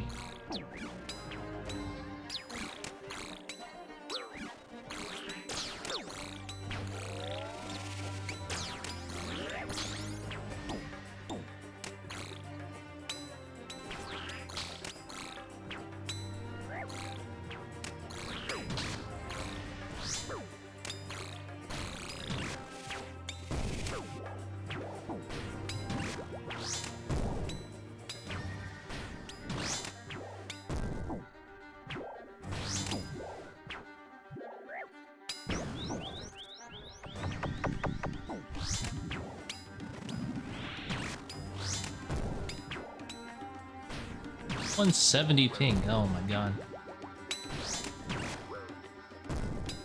Sounds like an experience.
$97 Aus. Well, that's not too bad.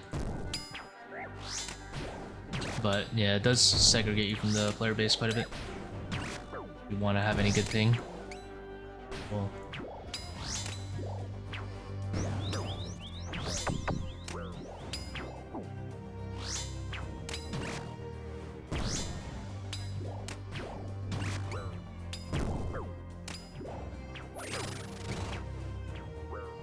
$506.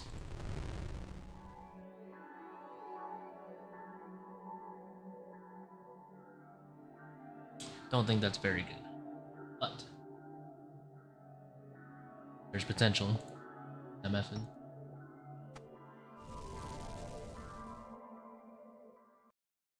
What? Oh. Hello? Drop?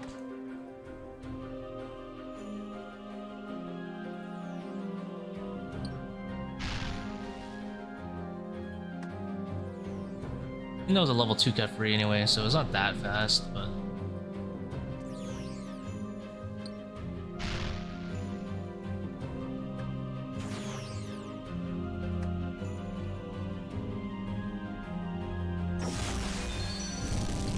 it's decent. I think it's like... it's decent.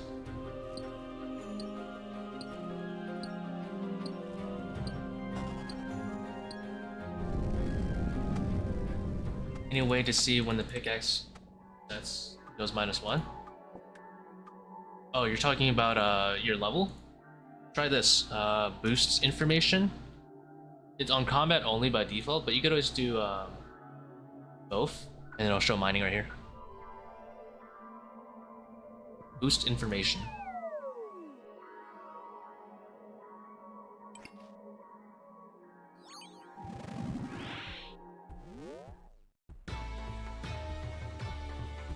Oh, I have Eternals. These things are kind of useless. Let's go. Feels good, boots. Yeah, damn, these things suck.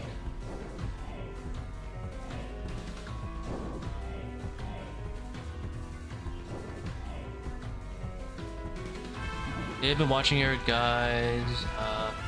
I'm doing 300 masses. Get as many raids in as possible. But seeing nothing.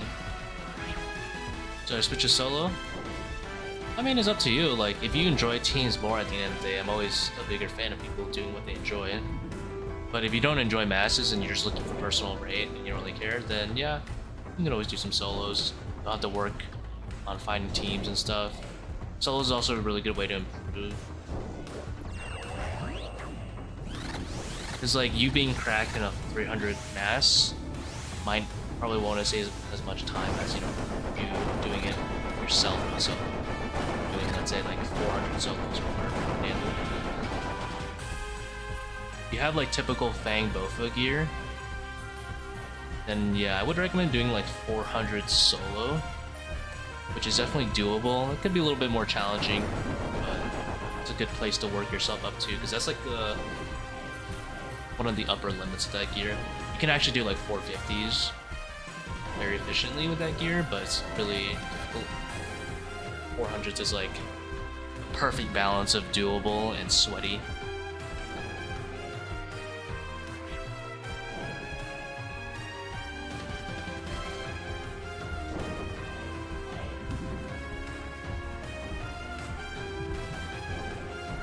More dupes? What'd you get? Another Avernick?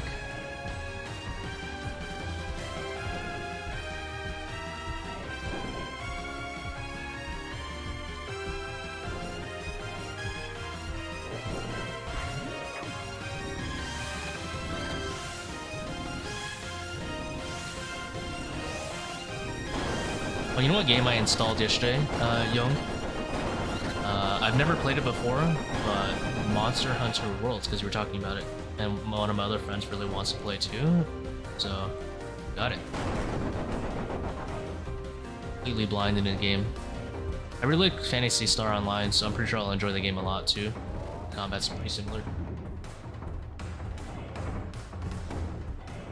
Got a rapier? Ooh, nice.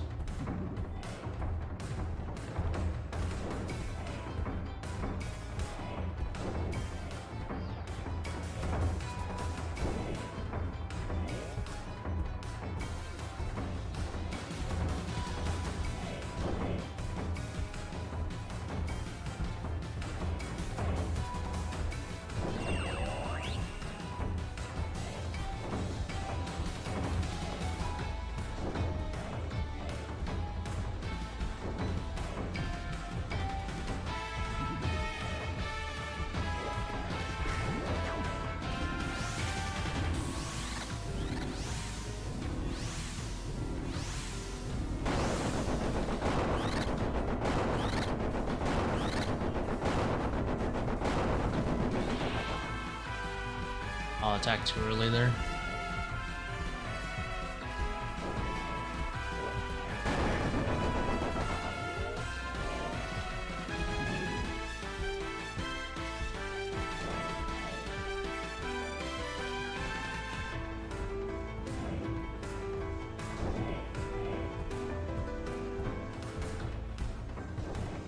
Should learn better transitions. I'm losing. I mean, I'm literally only losing like a tick still.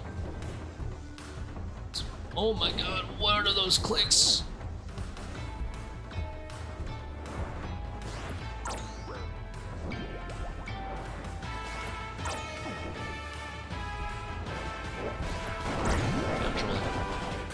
Click faster!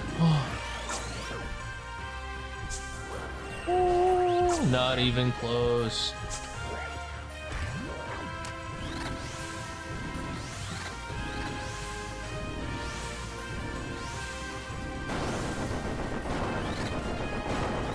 No incidents.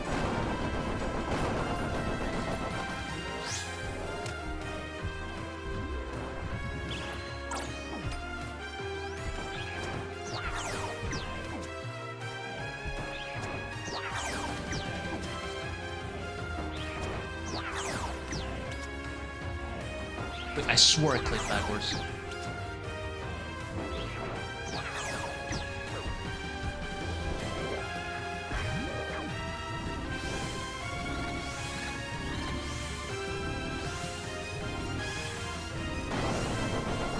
I really can't mess up now because I actually don't have the spec.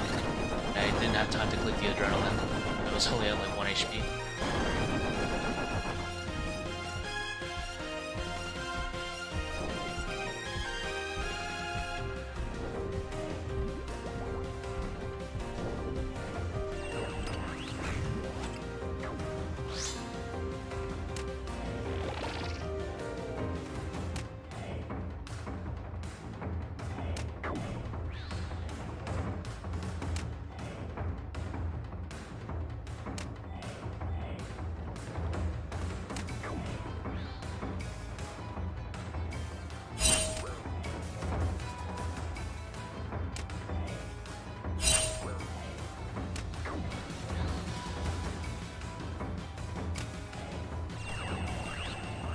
Not too bad.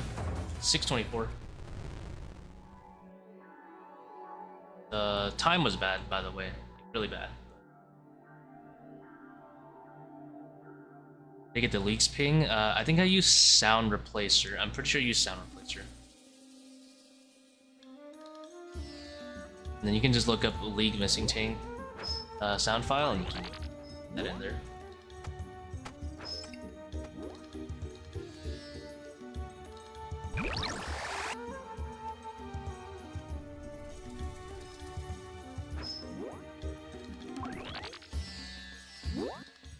Sound replacer plugin on the plugin hub. Right.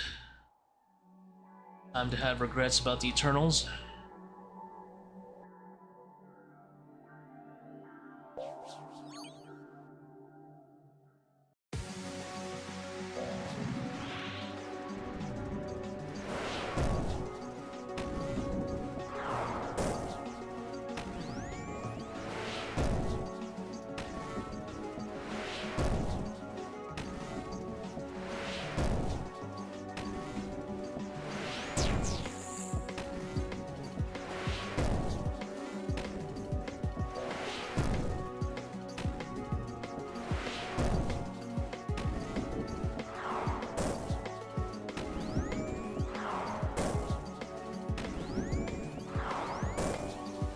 Yeah, Zebak just takes practice.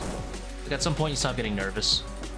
A good tip I have is for the ending, when he's spinning like way faster, is to just make really long clicks like across the map. You can focus on moving while you're praying. Feel free to lose ticks while you're doing it. When you're learning.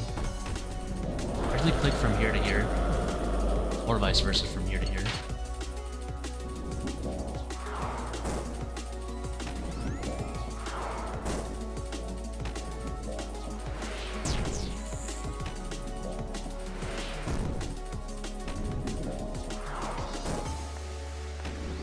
Boss fight music, yeah. This is the Calamity soundtrack. You ever played the Calamity bot Terraria?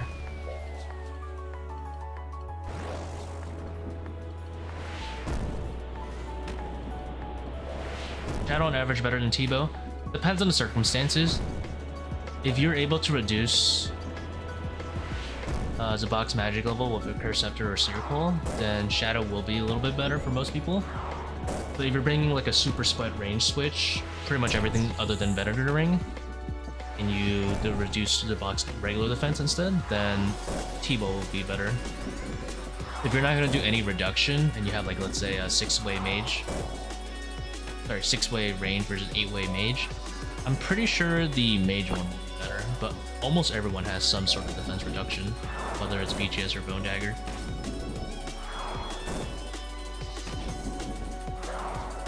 Which they should.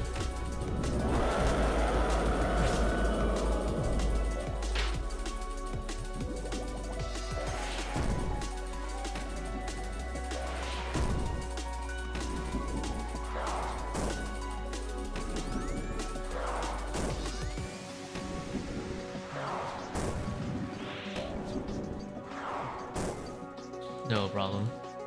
Like in the, I was thinking about like possibly going power life to have more restores, and then just bringing like a better range switch and then using my bone dagger for Kephri. Not sure though. Because I'll be 124 probably a little bit for Zebak if I do it like that. I go power life.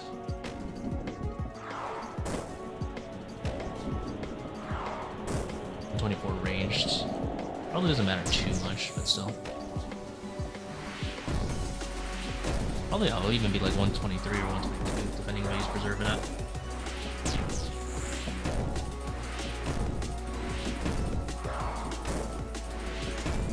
So as I said, like if you want to be careful on level 4 Zebak, if the blood spawns next to you, you can just do a long click like this.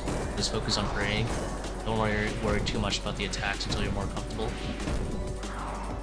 But you don't want to sit on this phase forever either, because if you're like never attacking ever and you're doing it every single time, then you might be also lacking the DPS to finish on level 4 Zebak when you eventually want to hunt the transmog for it.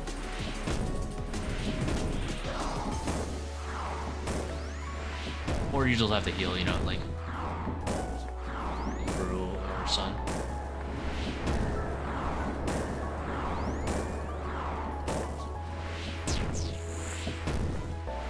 And the blood spawn can't usually follow you like all the way across the map on expiring. And if it does, then you can just go with it. 431, yeah, Eternals are dog shit. Don't bring this item. So bad. Please. It's so worthless. I hate this thing. I was hoping, I was like, surely if I bring these, it's gonna be like 415, right? Nope. It's literally worse than a circle. Literally worse than a circle.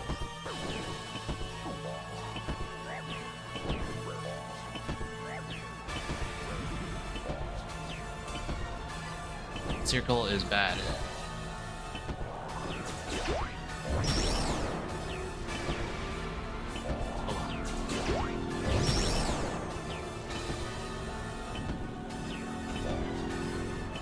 I mean, I'm not fully serious. Like, there's so much variance on these rooms that these time saves are so competitive with each other that in a different rate, Eternals is fine. A few days ago when I was doing a Debrust off stream, I got a 320 Zebak with no magic reduction at all. So like, it's just gonna be RNG anyway at the end of the day.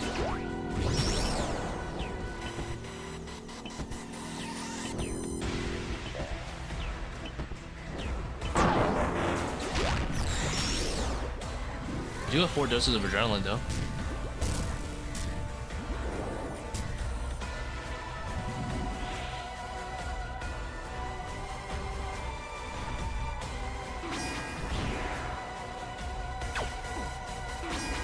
I should have used one on Akka.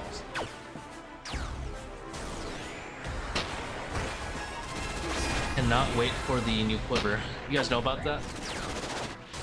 New quiver is gonna let you hold dragon arrows and bolts too, so ZCB will be the way for sure. Very excited. Have a real spec weapon.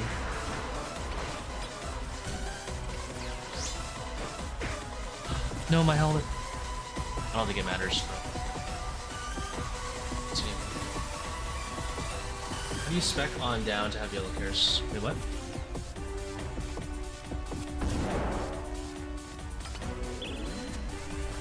I don't know. Do adrenaline and use Death Charge, I guess? That's what you mean?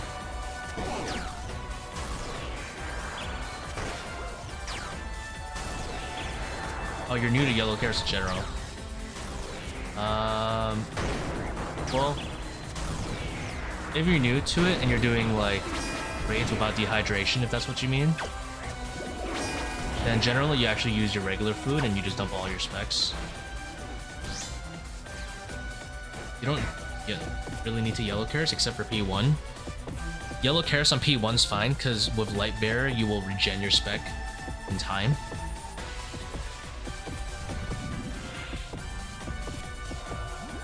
But if you have the yellow carrots mid P2 because they have like Dehydro, then you'll just have to keep it in mind and not use all your spec.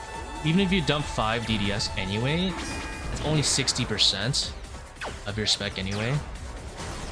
Well, not 60%, do math right now. If you do 5 DDS, that's 62.5% spec. So even if you Karis in the beginning, that's only 100% spec, so like you'll regen the rest anyway. And like usually you won't like need to heal more than that. And if you did, you just use potions, right? That's usually what people do. They just use potions if they really need extra heal. And the yellow Karis also has that innate passive where if you kill something, you'll get back some health. So what people do is they use it on the Warden Skulls itself, because every Warden Skull that you tap gives you back 12 HP. It'll cost a little bit of prayer, obviously, but...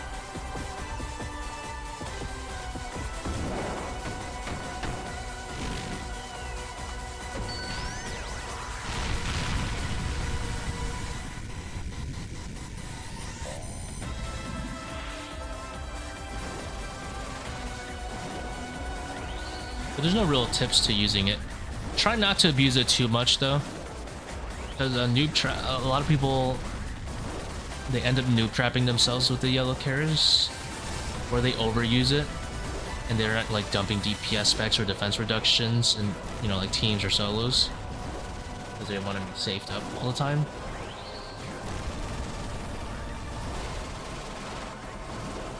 What about webweaver? Webweaver's for monkey room, just so it's chill. With blowpipe, the monkey room is a good bit faster, but blowpipe you might, you know, poison or venom the shamans and then they'll start maging you. The solution to that is simply to time your blowpipe hits. But I'm kind of lazy and I don't really want to time, so I just kind of like hit empty and webweaver everything. Webweaver also has a really long range, which is nice.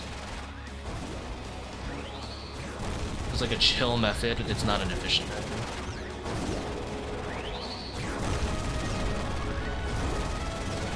Eventually, when you do like hundreds of these subs, I don't even care about like max efficiency, to be honest.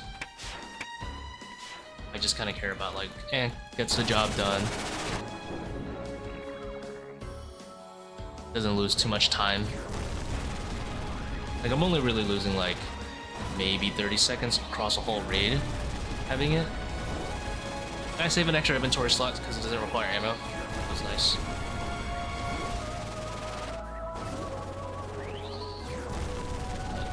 You want to be more efficient, yeah. Blowpipe. For sure. At some point, I'm going to switch back to it when they release that new clipper anyway.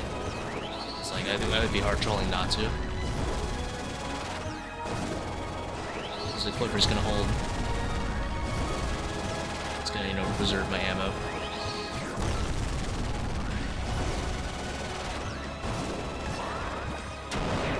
But for now, we'll chill and meme weaver.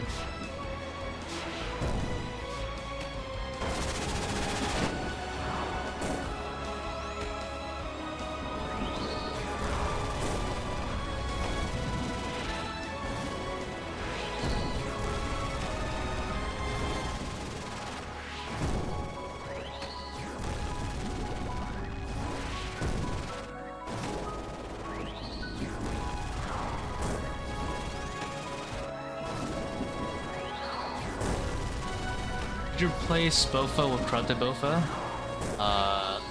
Webweaver Bofa? Oh. No, not exactly.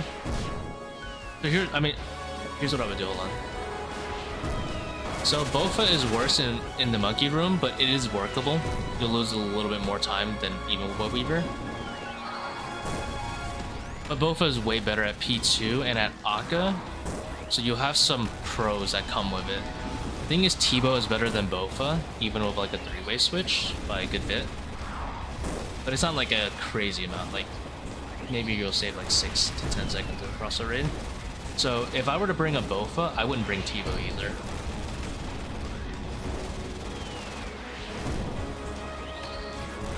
Because like you have a basically comparable P2. So instead of this if you count the webweaver and webweaver and Tbow as their own like 4 total range switches, I would just do 4 total Bofa switches. You know, like I guess that would be full crystal and the Bofa itself, and that's it. That would work too. And it's also like a billion times cheaper while having 90% of the performance. In case you're too broke to do a Tbow rebuild. Not a Tbow rebuild, like piety.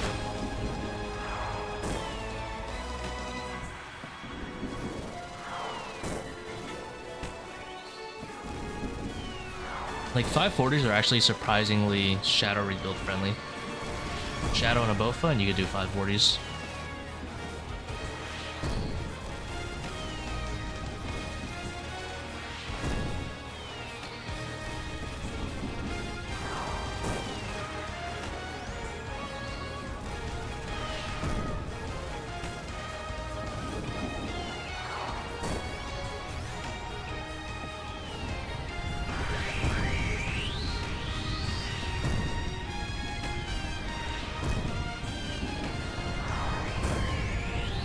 Maybe I'll do 1 raid with it.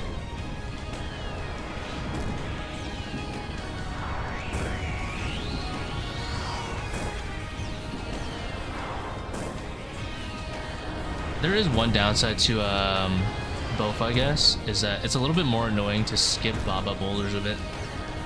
Just a little bit though. Gotta wait a little bit.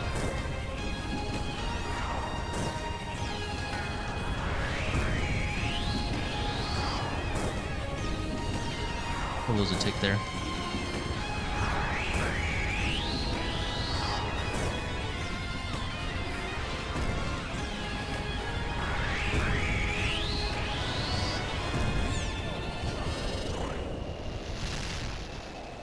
Happy New Year's, Mello. Congrats on the fan kit, man.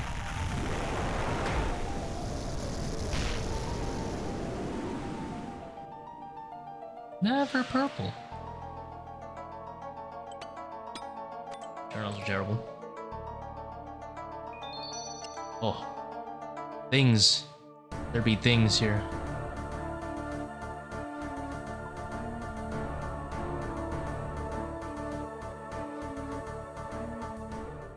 Alright. Watson, you gotta cough up. Let's see.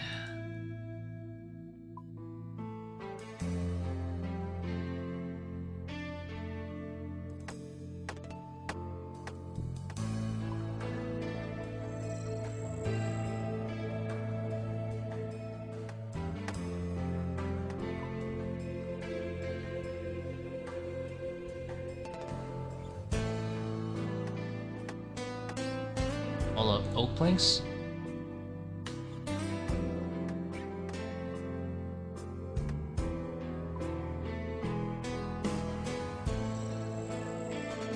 Tune. This is a Guns the Duel lobby theme.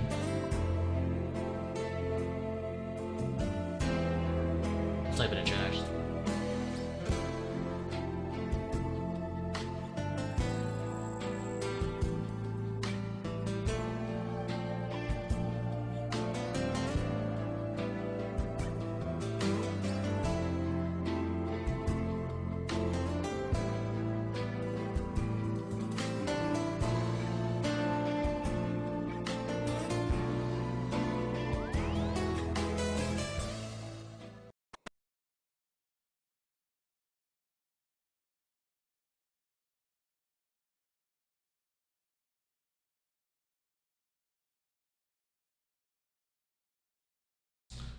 Here you go, brother. Ugh, not right now.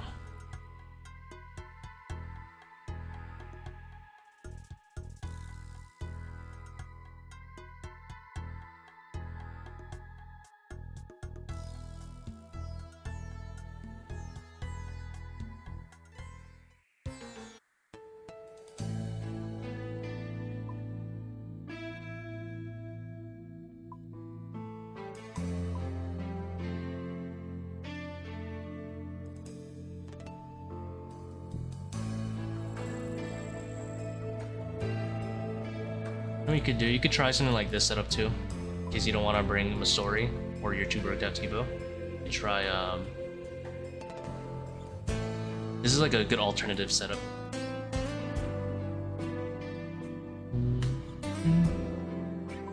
Where is my Bofa?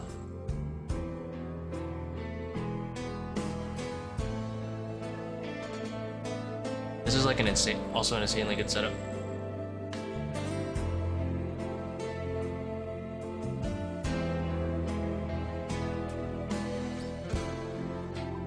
You probably will have like a raid that's like the same time, if not. Jump from 350 to 400? For me, it wasn't bad because I mean I was already doing them, but I don't know. They don't seem that much harder.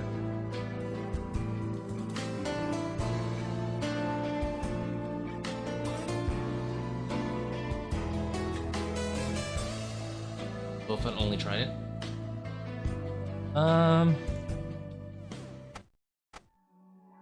I would say try it out, but I would say it's not that much harder.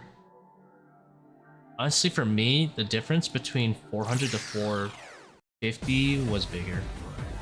And then from 450 to 540, it was actually not much harder. It depends on how you get to 400, you know? If you're like doing some weird stuff like taking Pathfinder, then you're gonna find it to be really hard. But if you're just like, you know, taking like a more logical approach to it, and turning on need less help and stuff, not need less help but need no help, then you should find the raid to be pretty easy. You can look at my 400 video where I take bandages. It's a good way to like sneak in 400 bandages. Solve this now actually.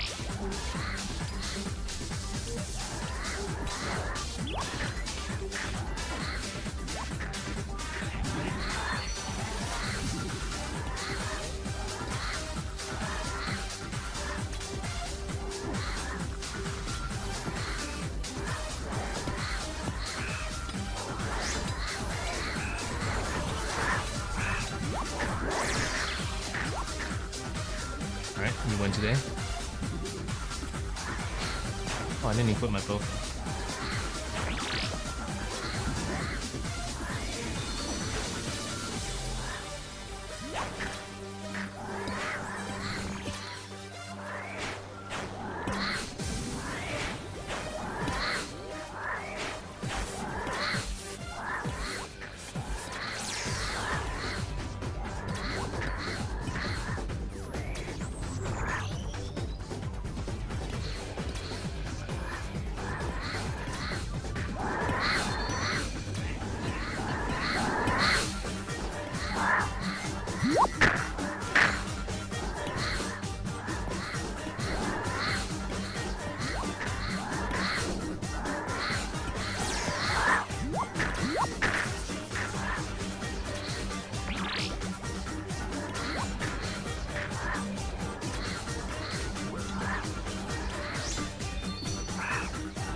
I really didn't use volatiles too well this run, this monkey run. And I took a lot of chip damage. I messed up on that one major wave where I played melee. I think I would be at like 65.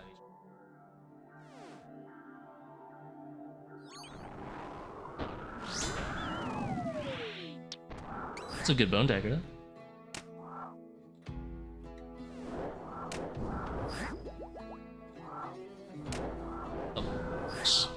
Losing a tick here.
punk.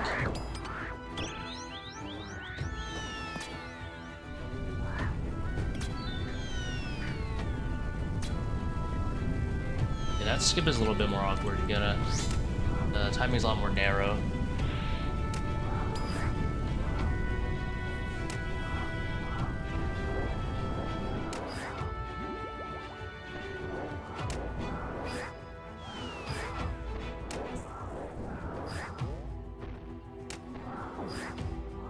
Dude, do slow shadows. I'm getting destroyed.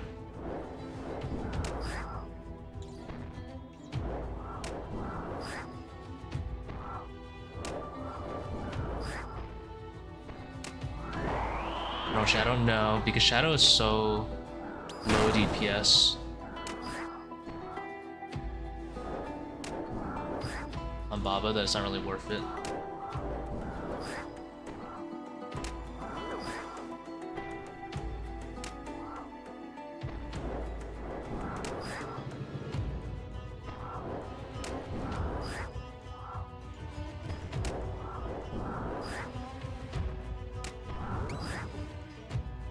I don't think I've seen this slow shadow once.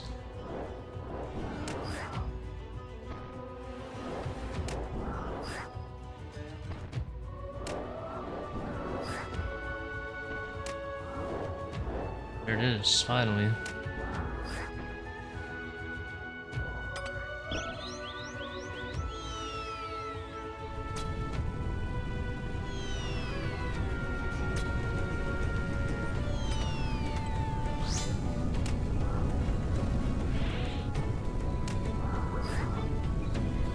This Baba feels really slow. This feels like a 4-minute Baba. Do a little bit of regular Red X.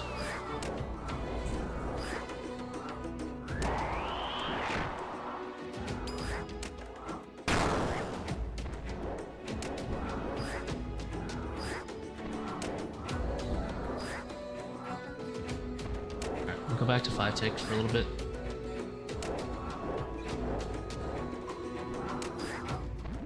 Slow shadows perfect for B3. Then you just do those. 3 more set bunders. 2 more, I guess.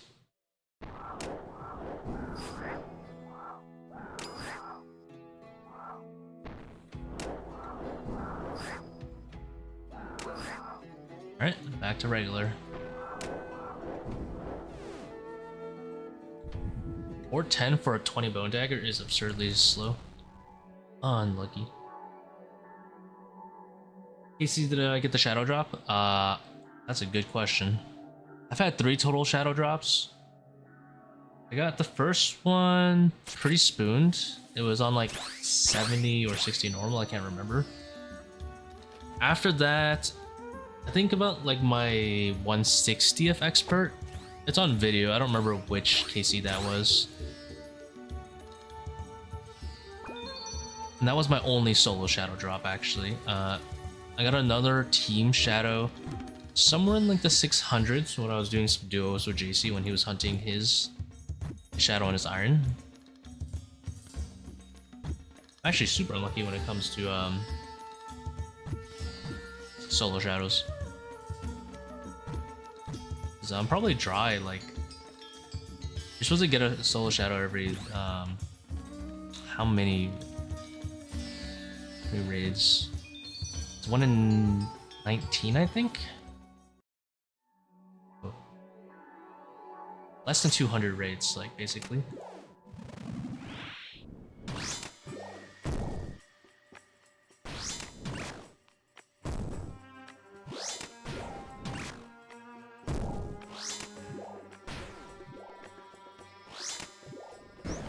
$124. So whatever 24 is times 6. 144. I'm supposed to get a solo shadow every 144 raids. Or about 72 hours. It's like 80-ish hours, like, let's be realistic. Probably even like 85 to 90 hours. And I've only gotten 1. And probably about 600 solos. Better than pet? No. The pets are more common and I have 7 of them.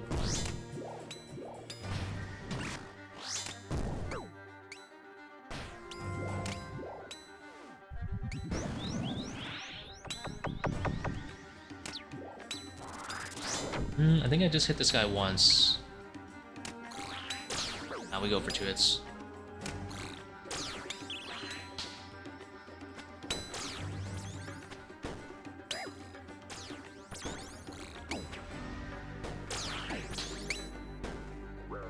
Oh, lordy, I messed up a little bit. Okay, be careful. I die here.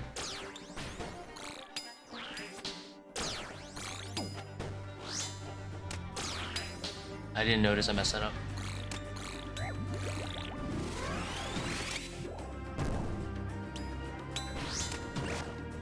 I didn't drag this guy over to the right tile.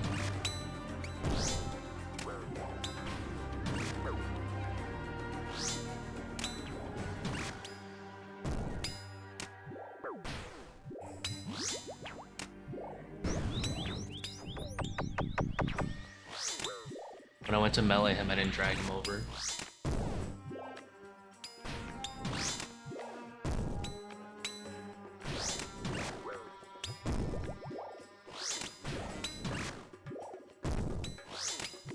Move! What? Game?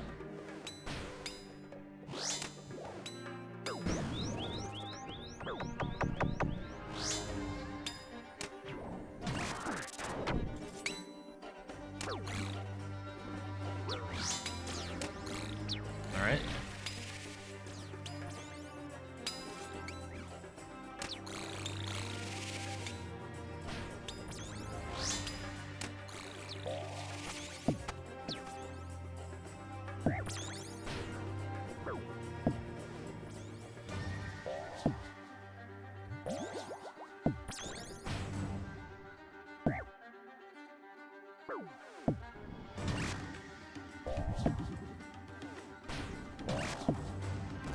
Now, I don't like doing this, but this is the only way I think I'm gonna survive.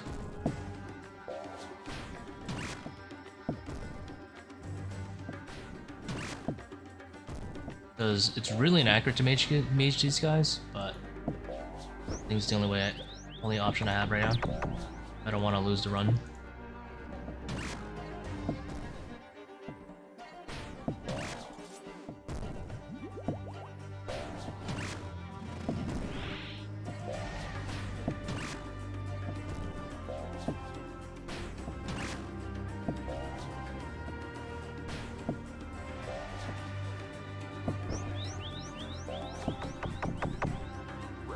Oops. I wonder if both is more accurate on him.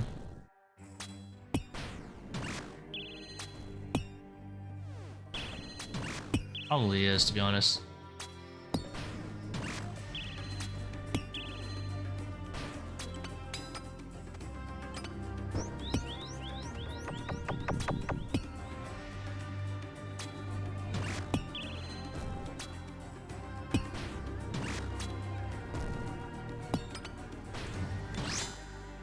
I have some deep regrets about this Kephri. So many mistakes. I would not be surprised if it's well over 6 minutes.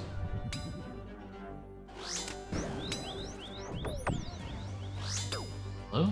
Game? Alright. Moved.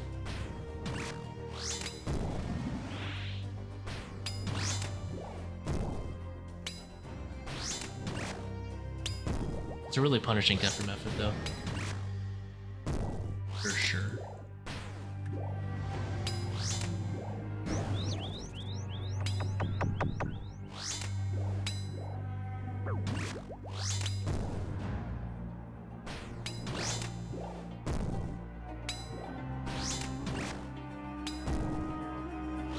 Like, I never want to actually kill that ranger. I usually just tank him, but obviously I mess up so much in the beginning. How's it going, Zane? I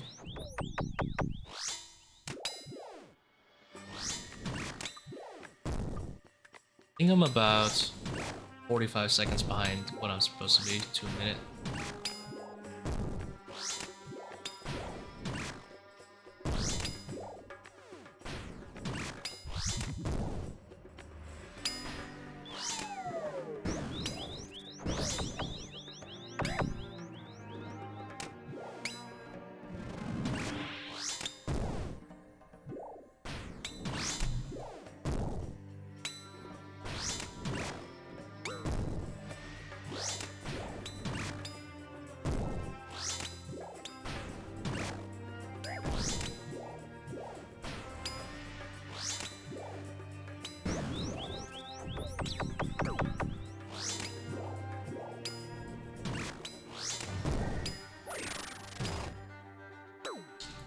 About a minute slower.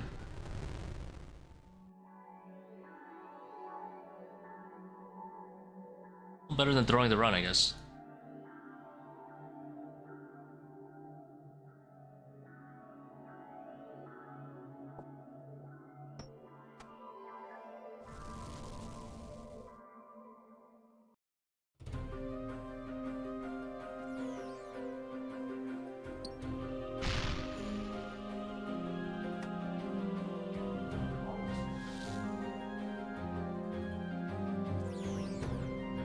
New Kephri strat. So essentially I'm like dragging, I'm melling the meller and I'm doing a double range trap.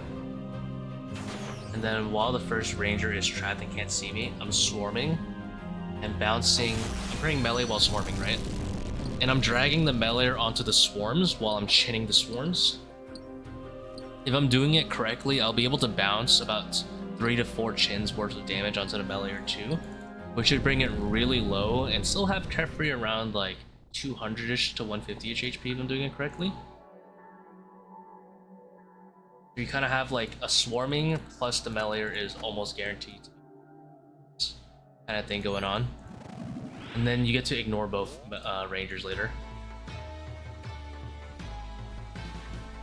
Whereas normally you just ignore one of them, now you're going to be ignoring 2 of them. The downside is you won't be able to bone dagger that strat.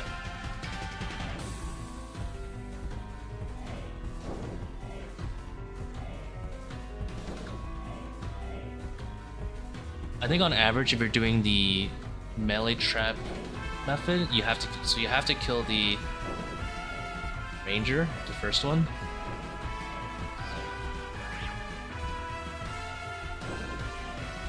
And the second thing is, oh, I didn't uncharge for death charge. Not that big a deal. Actually, it could be a big deal because I wanted to use ECB this room.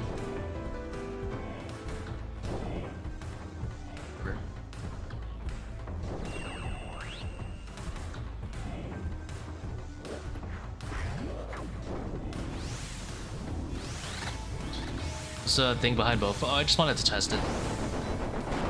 I just wanted to test the time loss between Tbow and ToA. But not needing arrows is kind of nice actually, because that it means I can bring ZCB, or a spec weapon, for wardens and Zebak. Theoretically, it also gives me versatility at Akka to use adrenaline and ZCB here too. But I'm planning on just using spec at Zebak, to be honest, and spamming it there.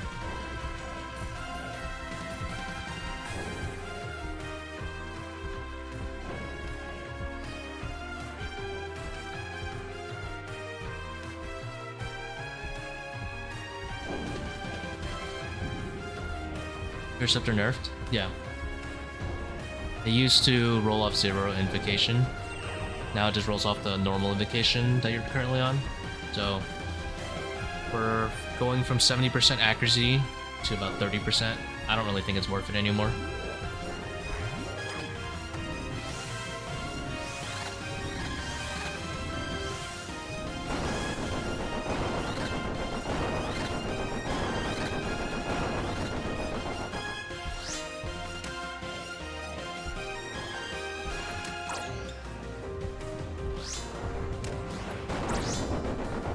Crystal? Just testing it.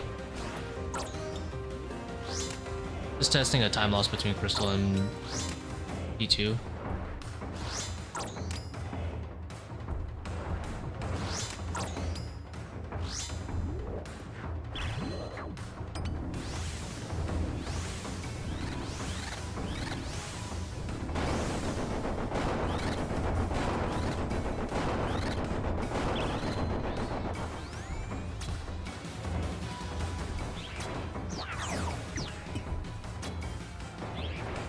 Where are my clicks going?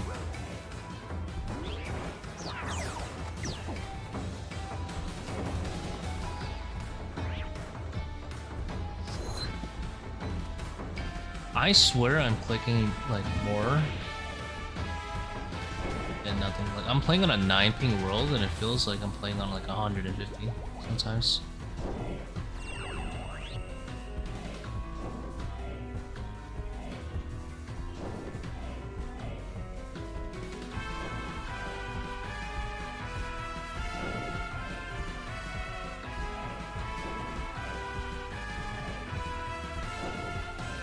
start main handing the ZCB.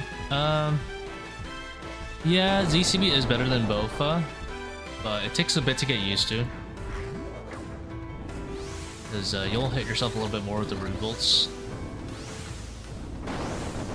And then when you're on like really low HP, it does lack quite a bit of consistency. Because if you're proccing rubies a lot, when a monster is low HP, it's not good.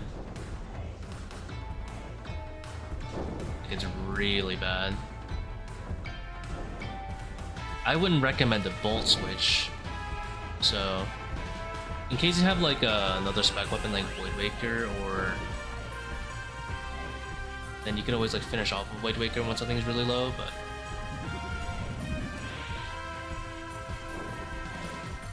if you're planning on doing a Shadow build as a main, I would say just do a Bofa camp for now. You're not gonna see a crazy difference in solos between Bofa and ZCBs.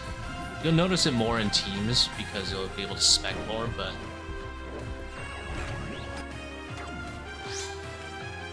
yeah, ZCB is technically better.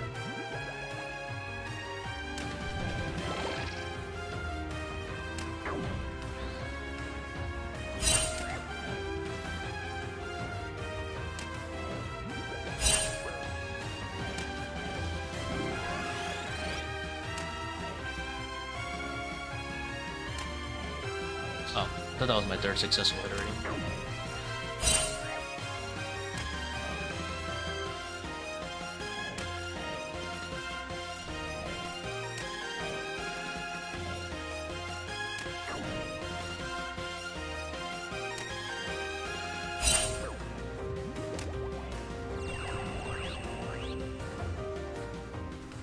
Have copies tile paste for my butterfly? I do not. I can do it next time. Sorry, I didn't see it until I already left.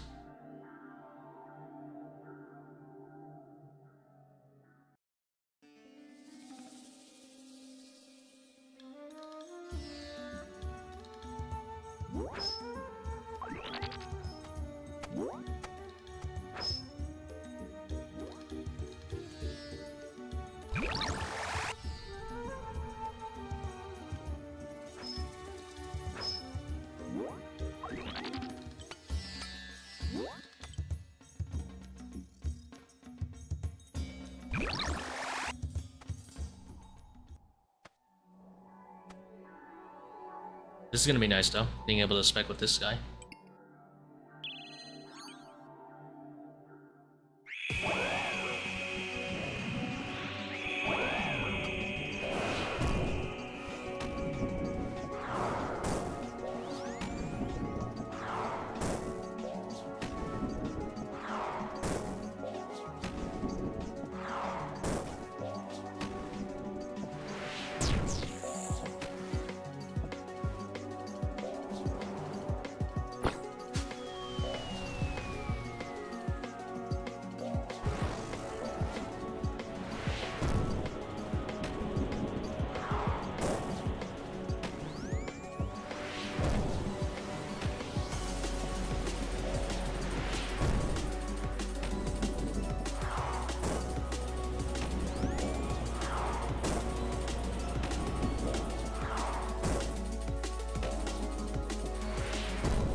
Probably gonna go back to the seercull strat though, because you're so inaccurate without some kind of reduction.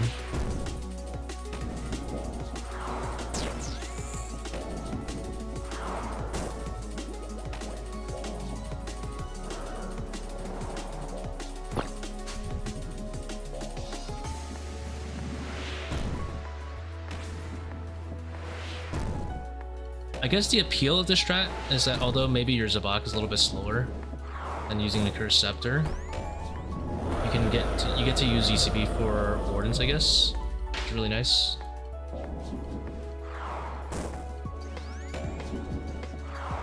And you'll have a real weapon for Akka in case it ever switches.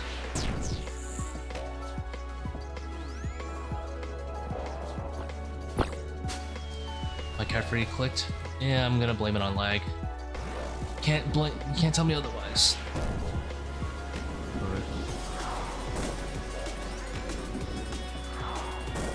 Right, the boulder so fast. You mean the rocks for Zebak or Baba?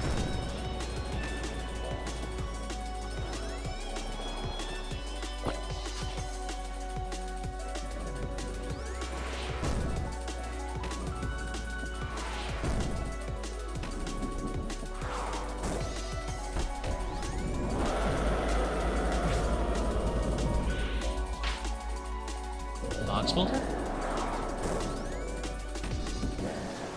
I don't know what you mean. I just click it. I don't know, just click it.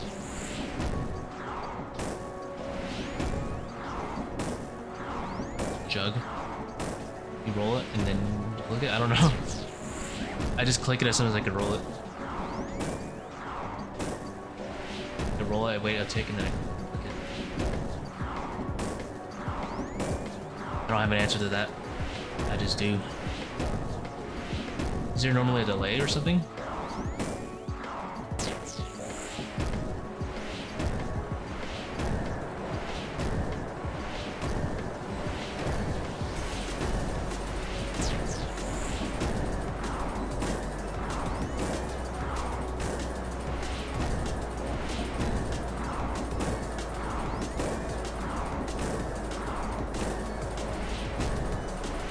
Remove tooltips and repairs. I didn't even know that was a thing, actually.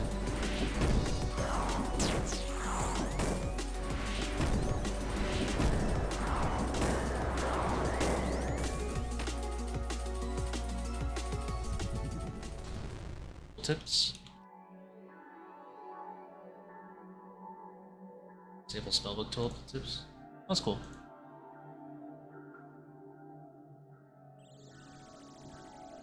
Lit.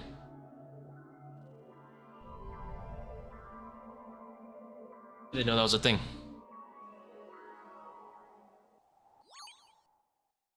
Thank you very much.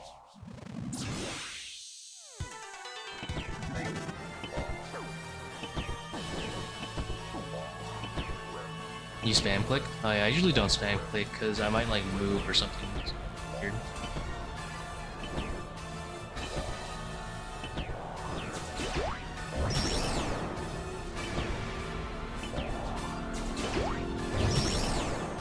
Maybe it's because they're spam clicking, it's not working.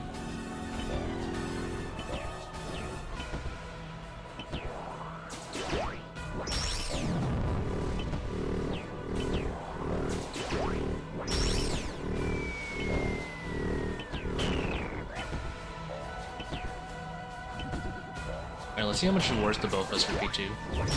Probably gonna be like within 6 seconds.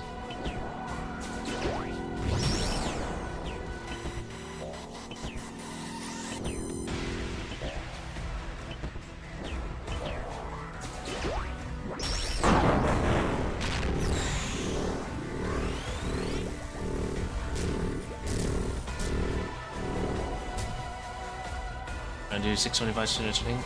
Okay, I'm happy to entertain. Happy to entertain. I forgot to death charge. No, it's fine. Later.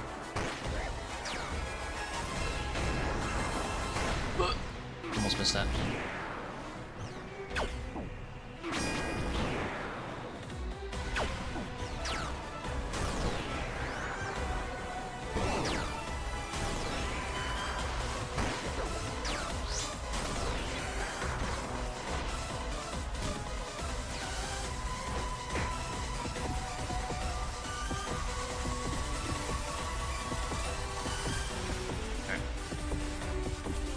Gotten the depth charge.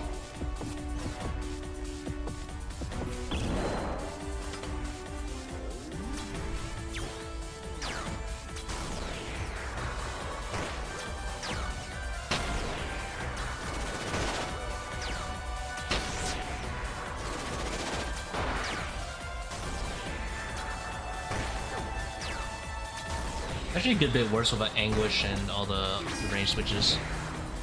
But not like a crazy amount worse.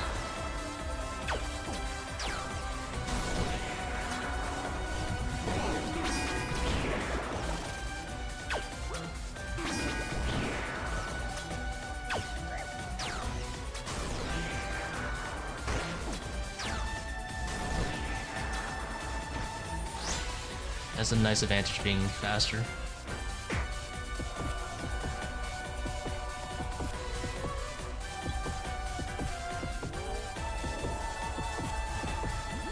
We'll put the PCB there.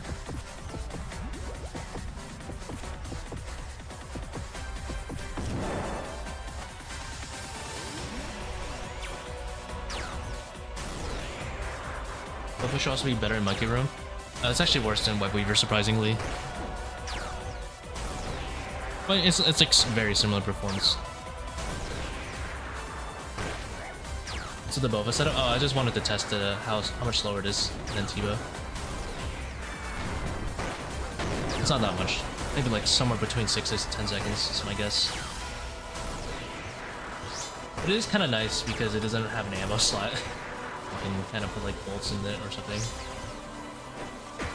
I also wanted to figure out what the time loss for Zebak would be with ZCB when the new quiver comes out.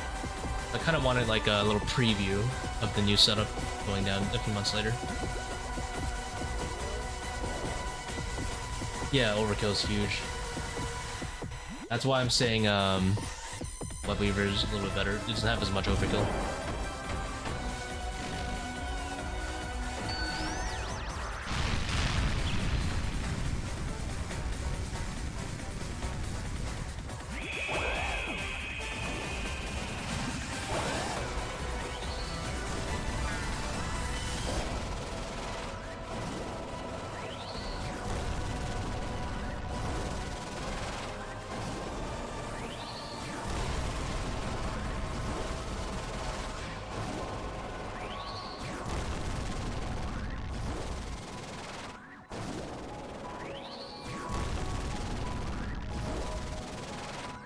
But Bova happens to be also really good at Akka alongside ZCB, so it's kind of nice having a real weapon for Akka if it switches.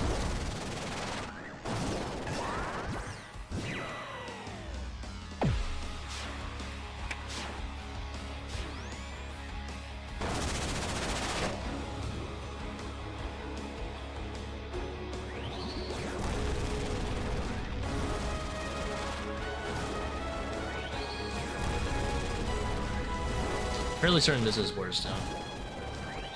You know what I haven't tested actually in a while, since they did make they make thralls respect P2 damage, so maybe we'll have depth charge work on the skulls.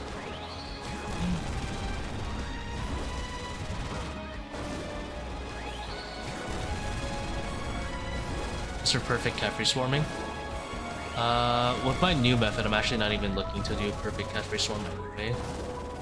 I have a somewhat new Kephri method that I actually need to use chins for the range for.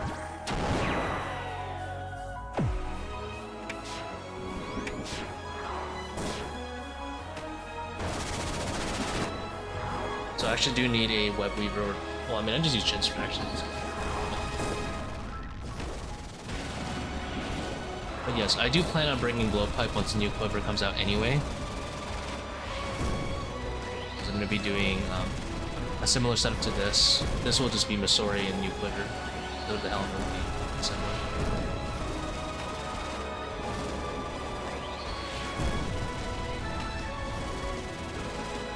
The only thing is I would need to bring dragon arrows for Tbow in that case. The new quiver. Right now I need to bring dragon arrows. The new quiver I don't.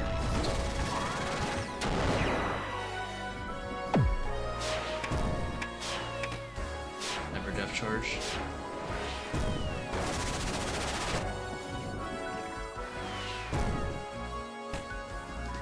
Indirectly nerf Shadow. I mean, that's what they did with fixing the webweaver. Not the webweaver, the accursed sceptre. Indirectly nerfed it.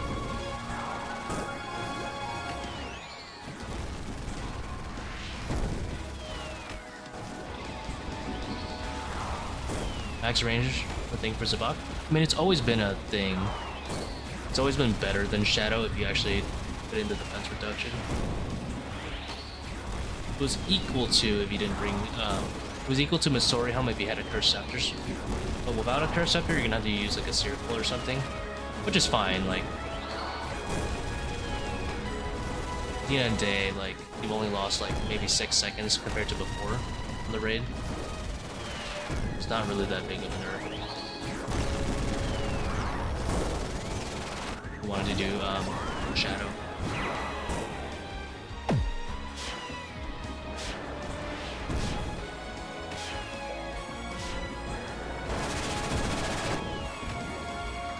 Oh, like buffing Augury? Yeah. Well, buffing Augury wouldn't nerf Shadow. What would nerf Shadows if they nerfed a cult, right? Yeah, I know what you mean. Like, you would have to bring a lot more prayer to make it, like, work. Because right now you can kind of chill and not even use Augury.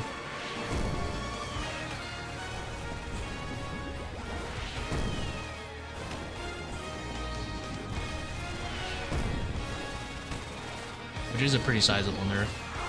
Because right now we're not even praying at Akka.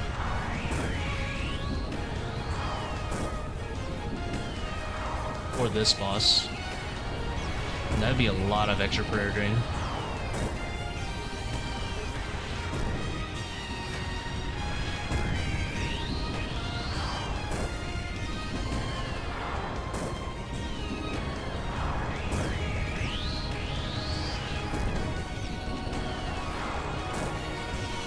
Probably should have remembered to ZCB.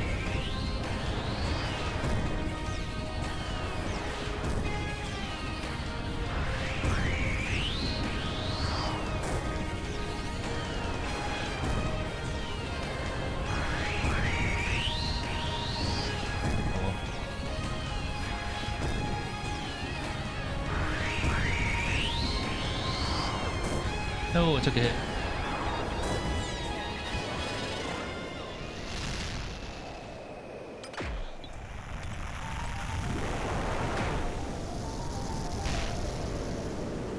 Yeah, I don't really want to prayer flick during P3.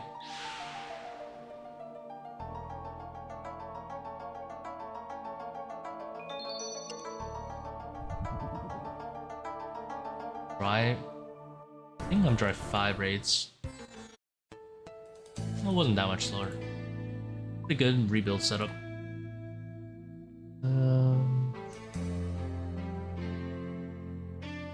Go back to the seercull amethyst arrows.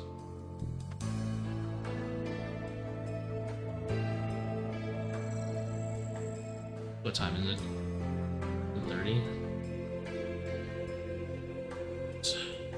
1:30.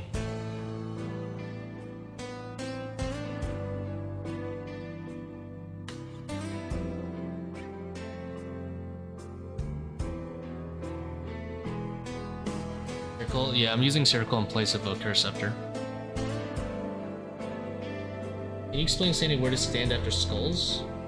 What do you mean by that? Like where to stand? I just have a tile marker that I just stand there for the skip. Simple as that. Unless you mean like during each phase. I basically always stand there except for 40% and 20%. 40% I just wait for the first Baba boulder to come down first and then I stand there. For 20% you'll have to kind of time it. My rule of thumb is if Baba's thrown her rock within 3 seconds of the skull's landing, you want to dodge 2 rocks and then run there, and that's it. Yeah, shifting occult damage to both Augury, to either Augury or Eternals will suck for the Shadow, because now you'll have to actually, well, Eternals won't matter, but other than bringing an extra slot, Augury will for sure suck, because then you're gonna have to actually use Augury during the raid.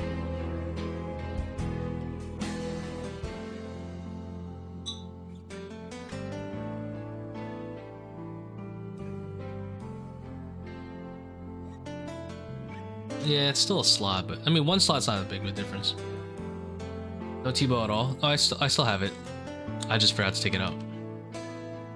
I'm absolutely not gonna webweaver P2. That would suck really bad. No. I'm supposed to bring Tbow. I just forgot. Don't know where he's gonna slam. That's the neat part. I don't know where he's gonna slam half the time either. I don't memorize it. I would just stand back a little bit. Because if you stand back a little bit, you have more reaction time for warding P3. You can kind of just like react. Amethyst arrows. If you're gonna do seercull, yeah, you have to use amethyst arrows. But it's not much of a difference. You're only ranging one phase, and at most it's gonna be one extra arrow. So it's kind of like a shitty accursed scepter.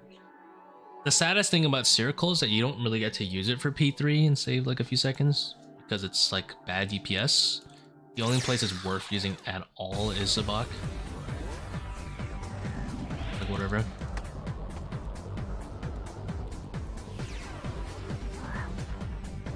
SGS so good.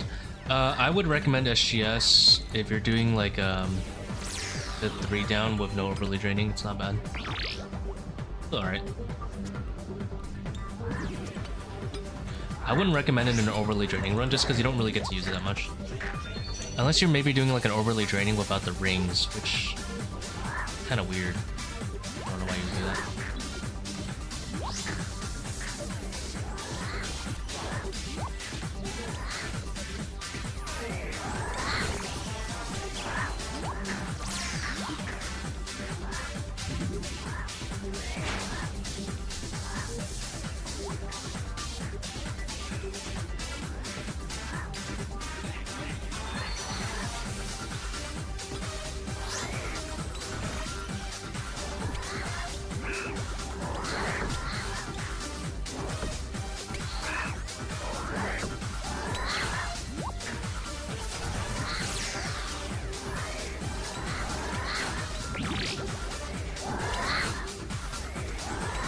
No, I hard griefed. I misclicked.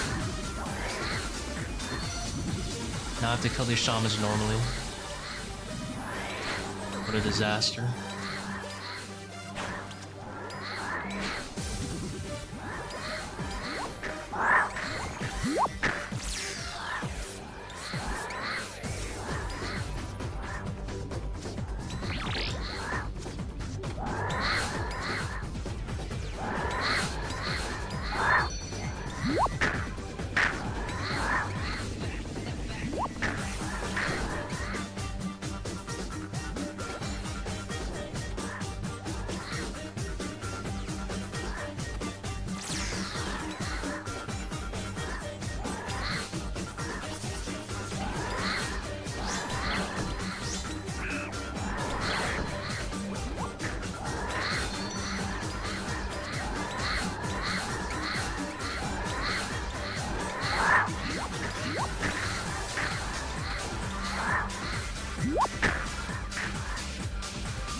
Oops. Oh. I'll waste this Molotov.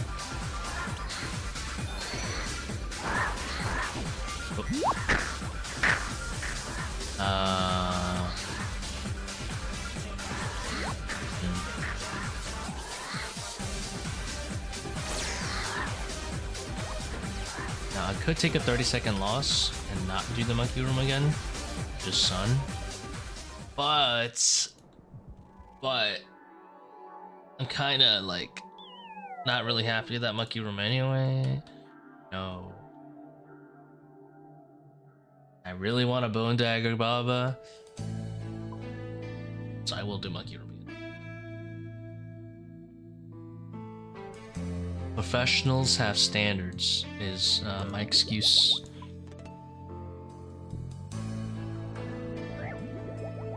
Ain't gonna be caught sunning before Baba. Ain't no way. I'd rather do it again.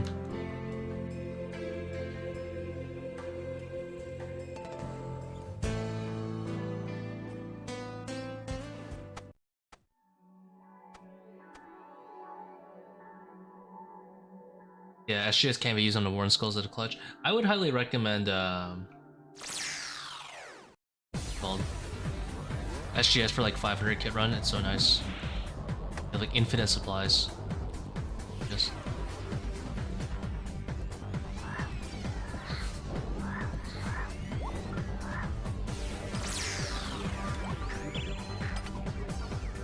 bro, they're always like a mile away.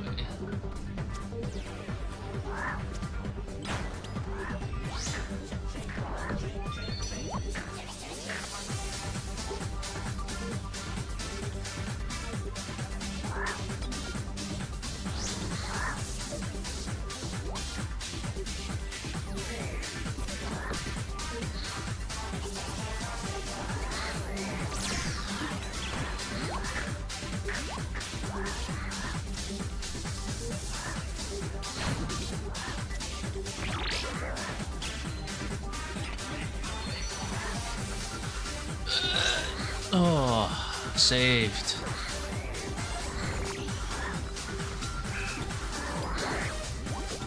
You wouldn't dare. Oh.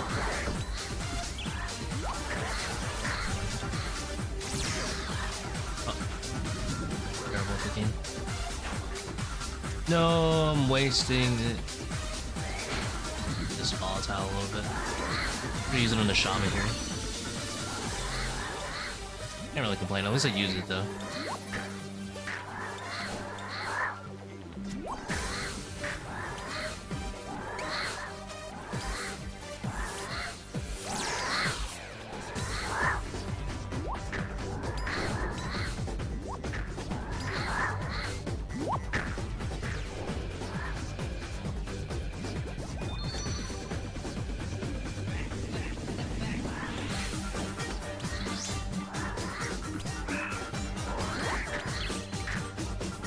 Huge kill well is if they just remove that one ranger. That one rad ranger. In that specific way. They remove that guy. Everyone would be so much happier.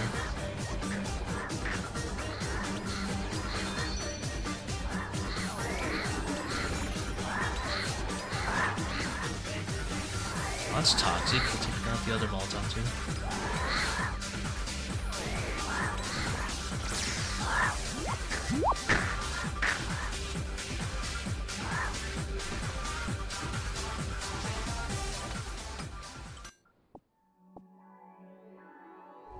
Remove the room. I actually think it's pretty fun, overall. Not as good as Nilo main game, but not bad. 29 massive.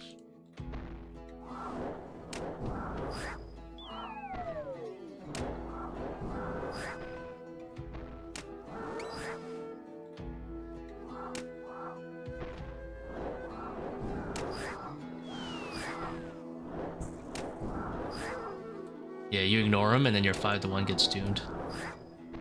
You're starting in with like 20 HP.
Oh, I messed up. No.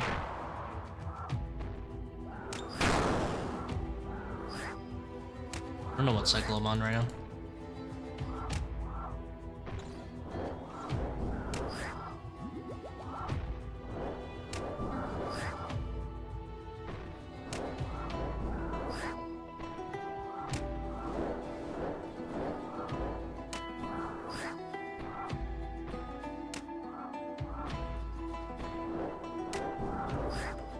Oh yeah, store restores. That would have been so nice.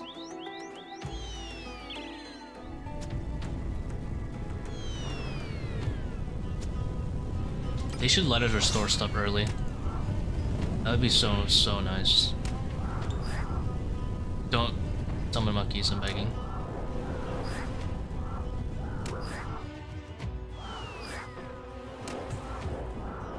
And I would like the death charge early.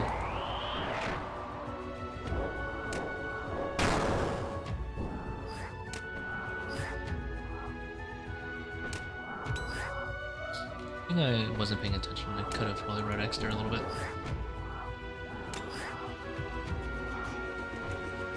I feel like everyone who's done 5-1 Baba likes the room way more because it's actually kind of fun. Knowing the timings. And like actually engaging with the boss. Hard Xing when you can and not actually have to do the mechanics. It's a really proper reward, I think. I feel like if more people knew about it, they would change their mind about Baba. At least the high level community would. Oh, Velzen, you still here? You ready for this new Kephri tech? A new swarming method?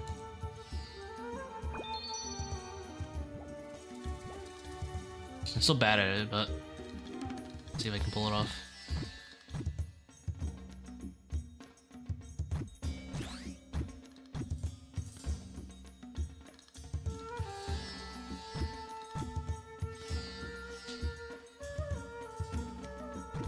I swear I can never pull this off like 100% right.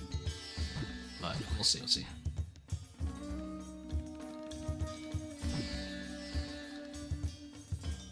It's a good puzzle. Sub 6 entry too.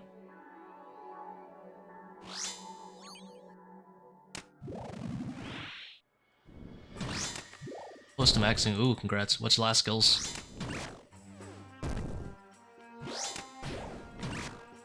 So we're gonna start off with a trap on this side.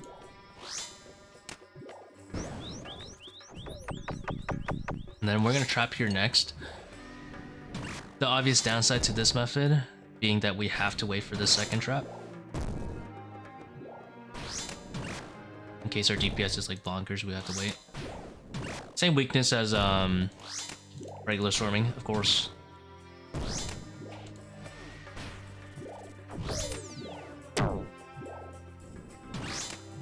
Slayer Hunter, ooh.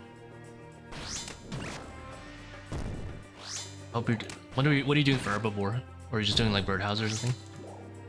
I was doing herbivore to 99 with drift nets. Oh, my DPS is terrible this time around. And then once that trap is made, you want to actually position yourself where the melee spawns ish. Very ranged.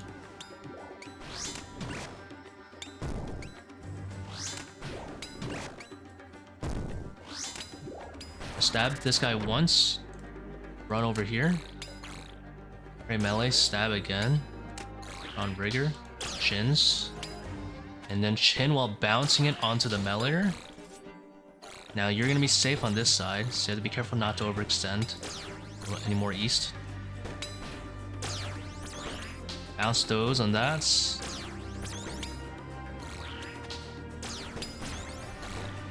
When you're finishing up, go back to fanging. And it looks like I missed a swarm, but usually you get this about 200 while having a dead melee to start.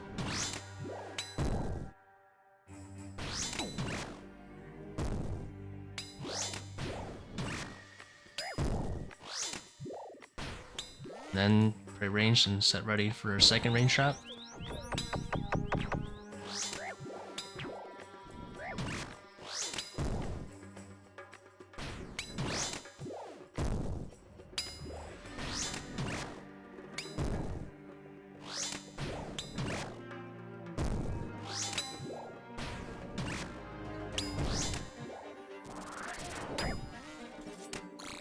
Now this one's kind of hard. You wanna... I have 2 rangers trapped so you can be safe. I updated these tile markers as well.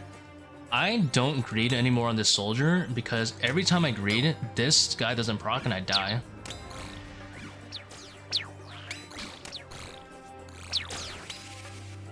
And this is usual.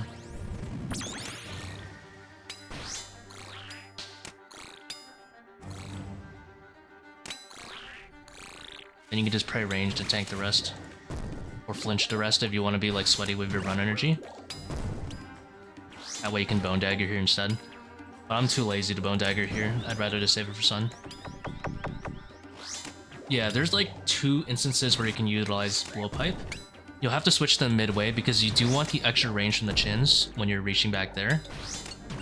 If you're using blowpipe, you probably want to do Fang blowpipe into Fang, and then you can blowpipe the first one or two, but always chin starting from here to here.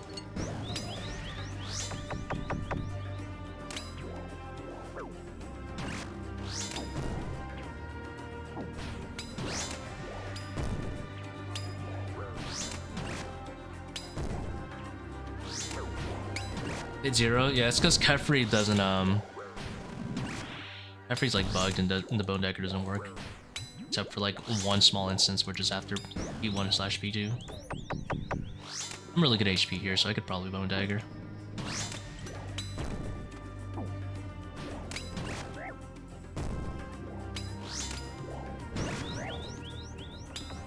And I literally forgot to bone dagger or whatever.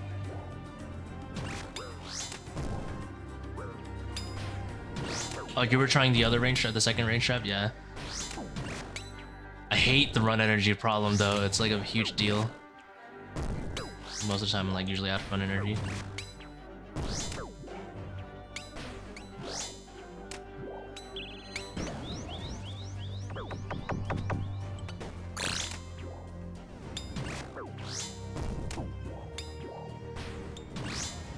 Oh, you do a south trap to start first? That's fine too. But the time is pretty good. Usually, every time I pull it off, like at least half as well, it's usually low 5 minutes on a level 2 Kephri, which it's like decent-ish.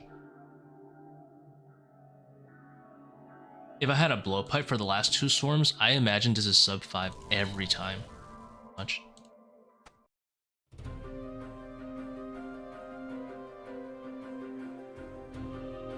But then I would have to swap my blowpipe midway. That sounds like effort.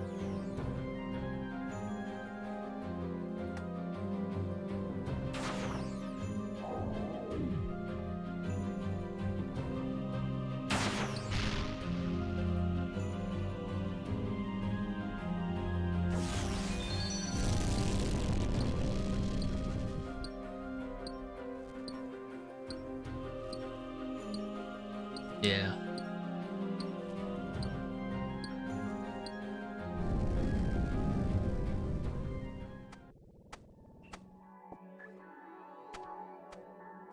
I always forget to uncharge this thing early. Now I'm gonna lose hella time uncharging it. I don't care.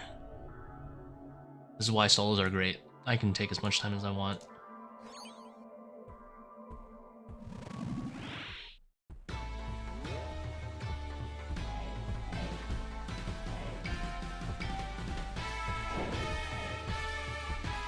I can just make the excuse I had to pee, you know? Any purples today? Unfortunately not so far. I have to go outside soon and get a haircut before work tomorrow, because I'm not trying to show up with super long hair every day. Probably Proxter. Nice. This might be my last raid, but I'll do back-to-backs if I get purples.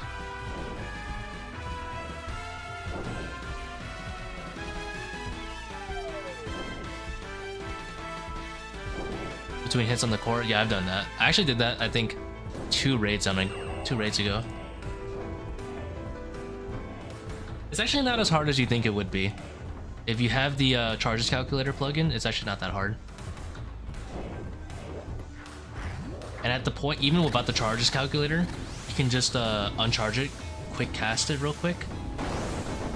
You're good to go. Unless you meant he was uncharging it between hits on P2. That's kind of cracked. I wouldn't do that. Because that's what people used to do before the charges calculator plugin, is they would uncharge it and then they would cast depth charge. Because you only need 2 depth charges anyway at most, and that gives you 2. And then they would put all of the remaining runes back in and just type some random, like, you know, large number, like... Oh, same as me? But it's not that bad. It's actually not as hard as you think it would be. I wouldn't do it every raid though. It does put like needless pressure to like get it done.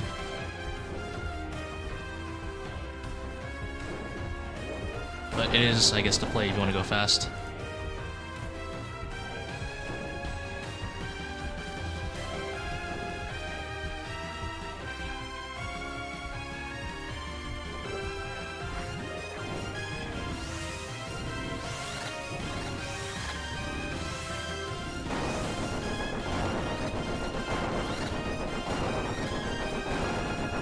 No, I greeted.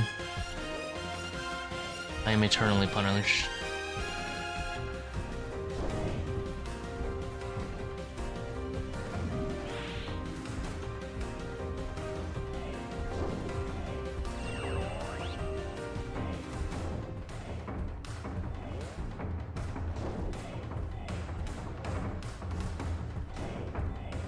I'm trying on random NPC. Hell yeah. For me, like, my random NPC is always like an Iron Dragon, or the port, or like some random guy in Edgeville.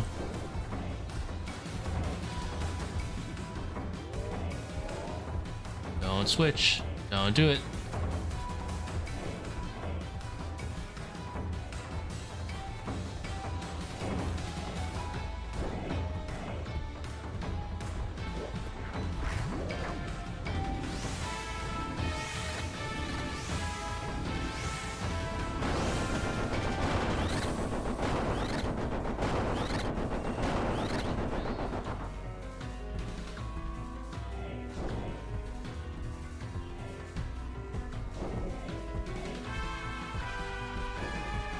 This our dudes. Our dudes was good. You know why I like Iron Dragons actually? Because that's how I used to practice P2 Verzik. Because they're also 4 ticks, and you know if you get meleeed by one, that's like pretending to get bounced by Verzik. That was like my in-game Verzik simulator.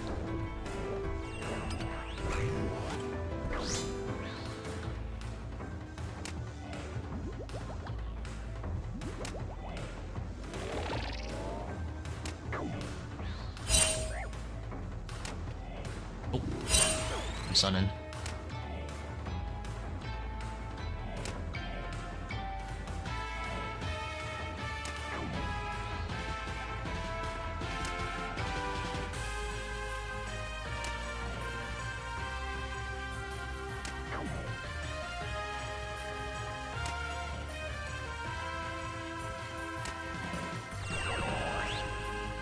$444, not bad.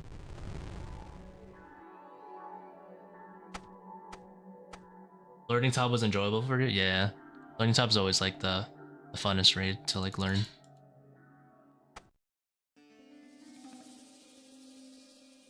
I think part of learning top being fun is that it's also memorable who you learned it with. Because you're forced in a team. And usually that team is usually like quad or higher.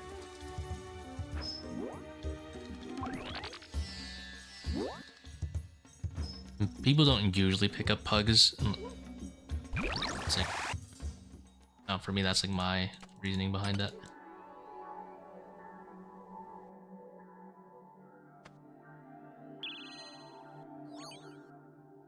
One big hit.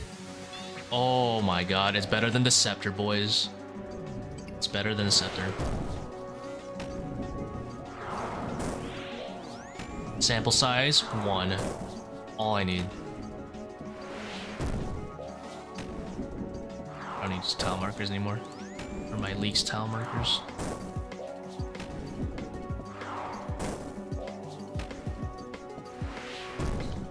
I learned it with friends, luckily, and then I pugged after a little bit afterwards.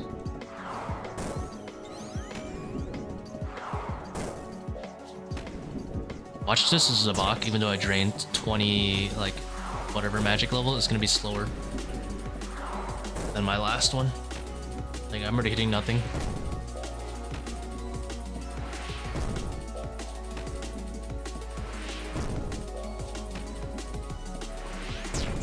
For a Tbow? Yeah, it's not bad. I missed an hungry flick right there. These days has been better. There's more Tbow venters than before.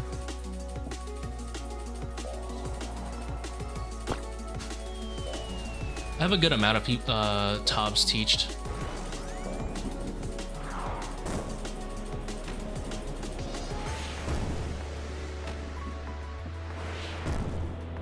Probably taught like somewhere between 200 to 300 people Tbow, I would say. It was really fun back then. I did it like within the first year and a half of release.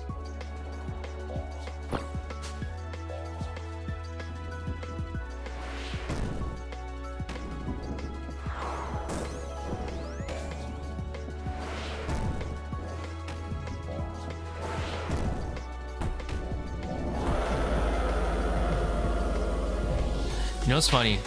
I remember there was like an incident that made me, a few incidents that made me stop wanting to teach Tbow. One was everyone telling me they already knew Berserk P1, and I was doing a 1+3 with 3 learners, and no one knew P1. All of them were getting hit like every single rotation.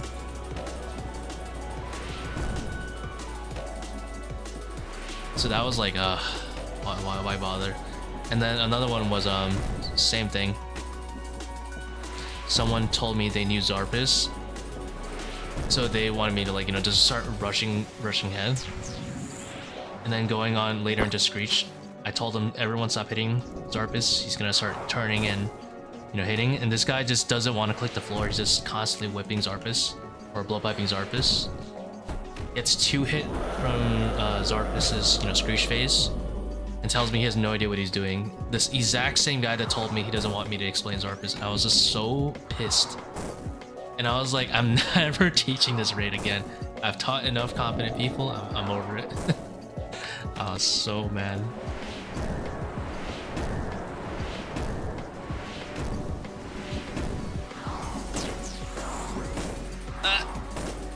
No punish. How's it going, Maximus?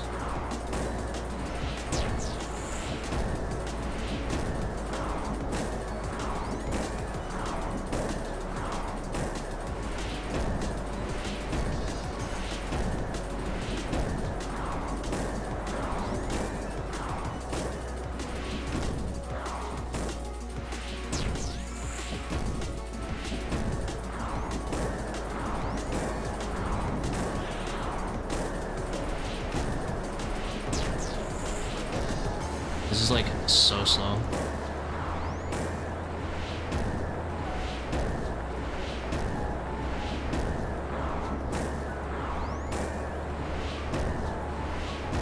I'm sure if I went back to teaching Tbow, it wouldn't be that bad though.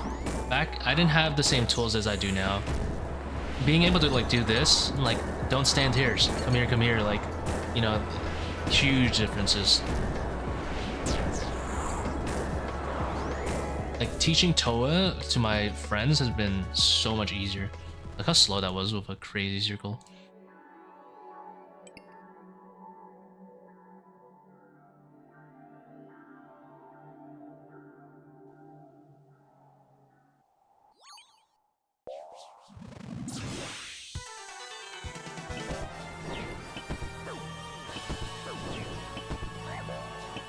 Teaching ToA has been really easy. Only one, there's a lot of visual clarity in this raid, so it's like you know what you're dying to. And then 2, just being able to ping is like a huge difference.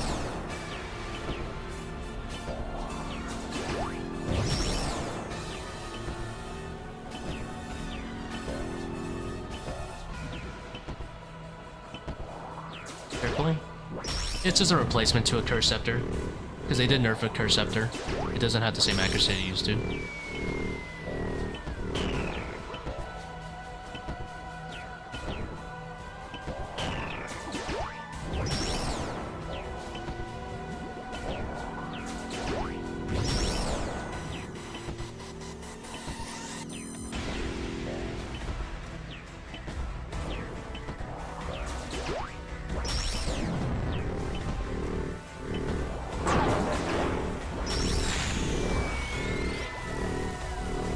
It's worse than accursed sceptre. Well, then pre-nerf accursed sceptre. Right now, it's probably about even, or a little better. I'm just trying it out.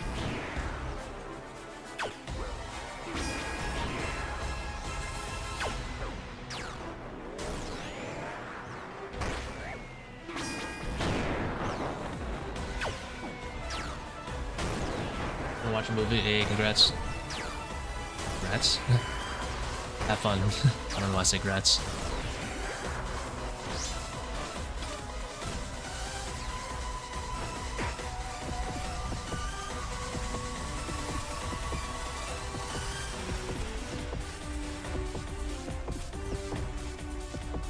How's it going, Ricky?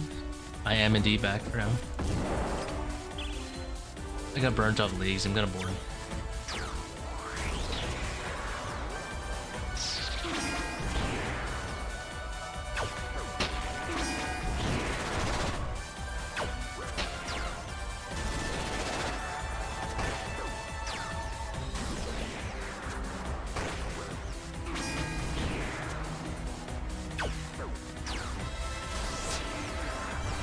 What is crazy, Belgium? I forgot to summon the range troll that whole fight.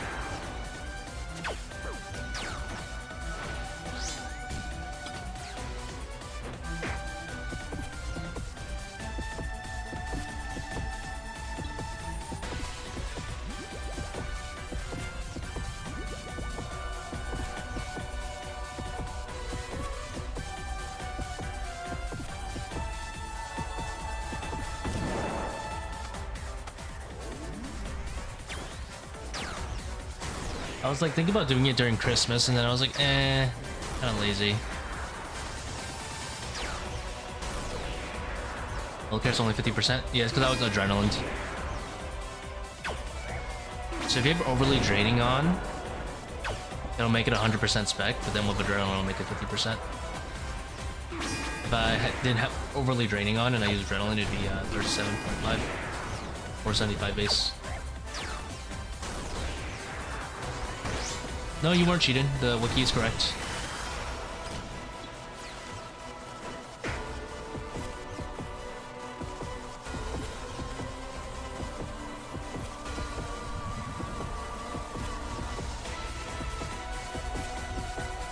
The adrenaline plus overly draining makes it 50%.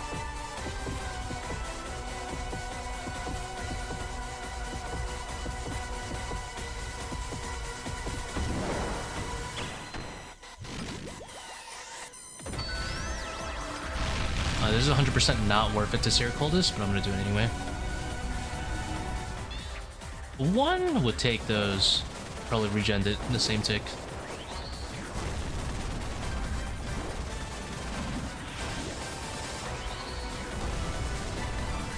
They need to make that I'll be honest, they need to make that, like, if they want to make seercull any good, it needs to be what it is now, but it needs to be a guaranteed max hit or something.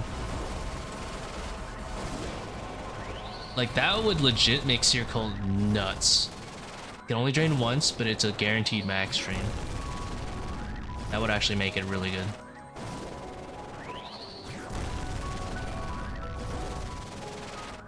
And then have it just still respect damage reduction, so like people can't use it on like own hand or something, right? Not like anyone would.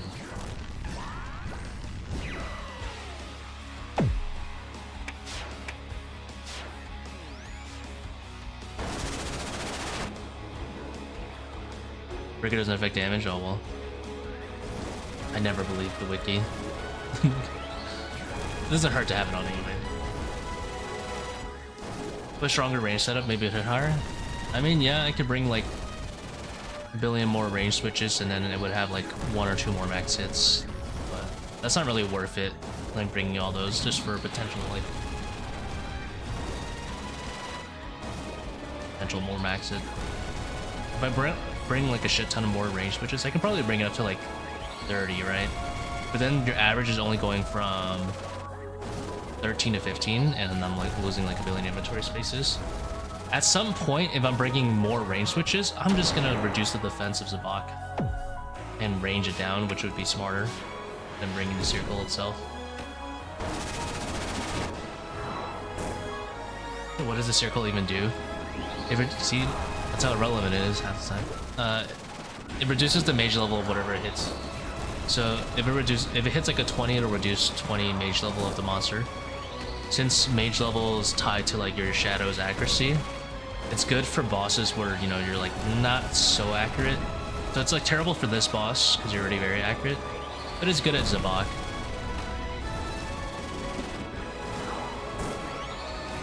It's a little bit better than accursed sceptre, I'm thinking, because accursed sceptre's accuracy is only 30%. This is 100% accuracy, but then you just have to deal with some variance on what you actually did.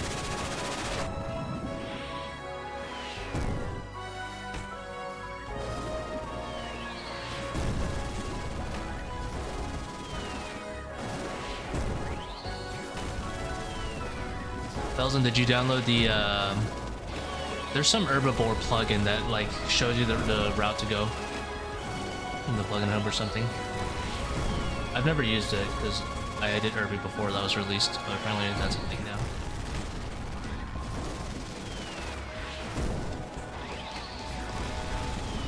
rather than just tracking it manually.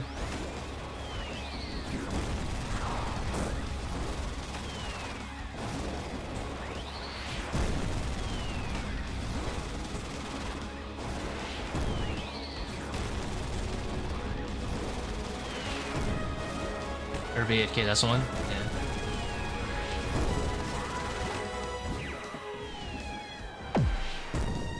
We'll dodge one more here.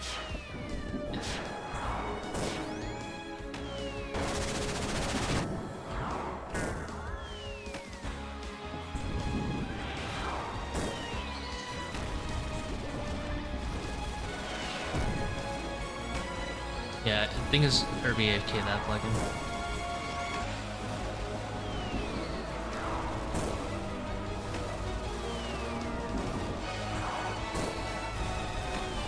I guarantee they just nerfed it because someone's using the normal attacks in the accursed scepter.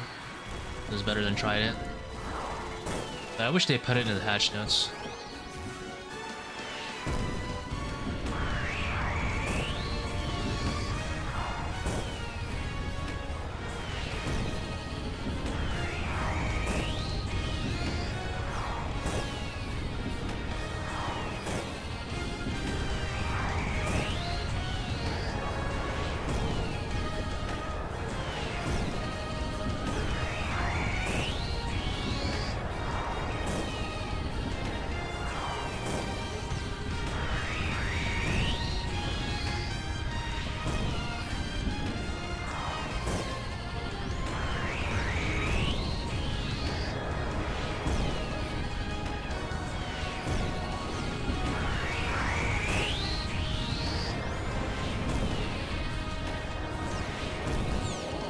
Give me that death charge.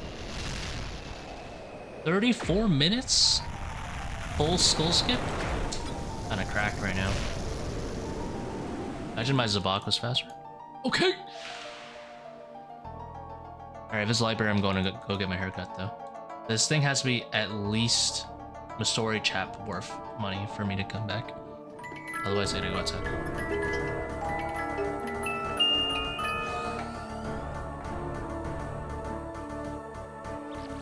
Nah, hell no. Hell no. I'm going to go get my haircut.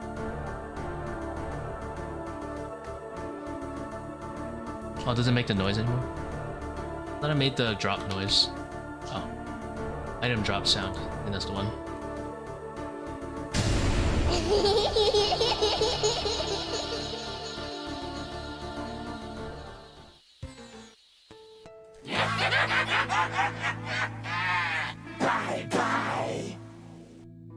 Alright guys, I'm gonna go see you guys. Thank you for tuning in today.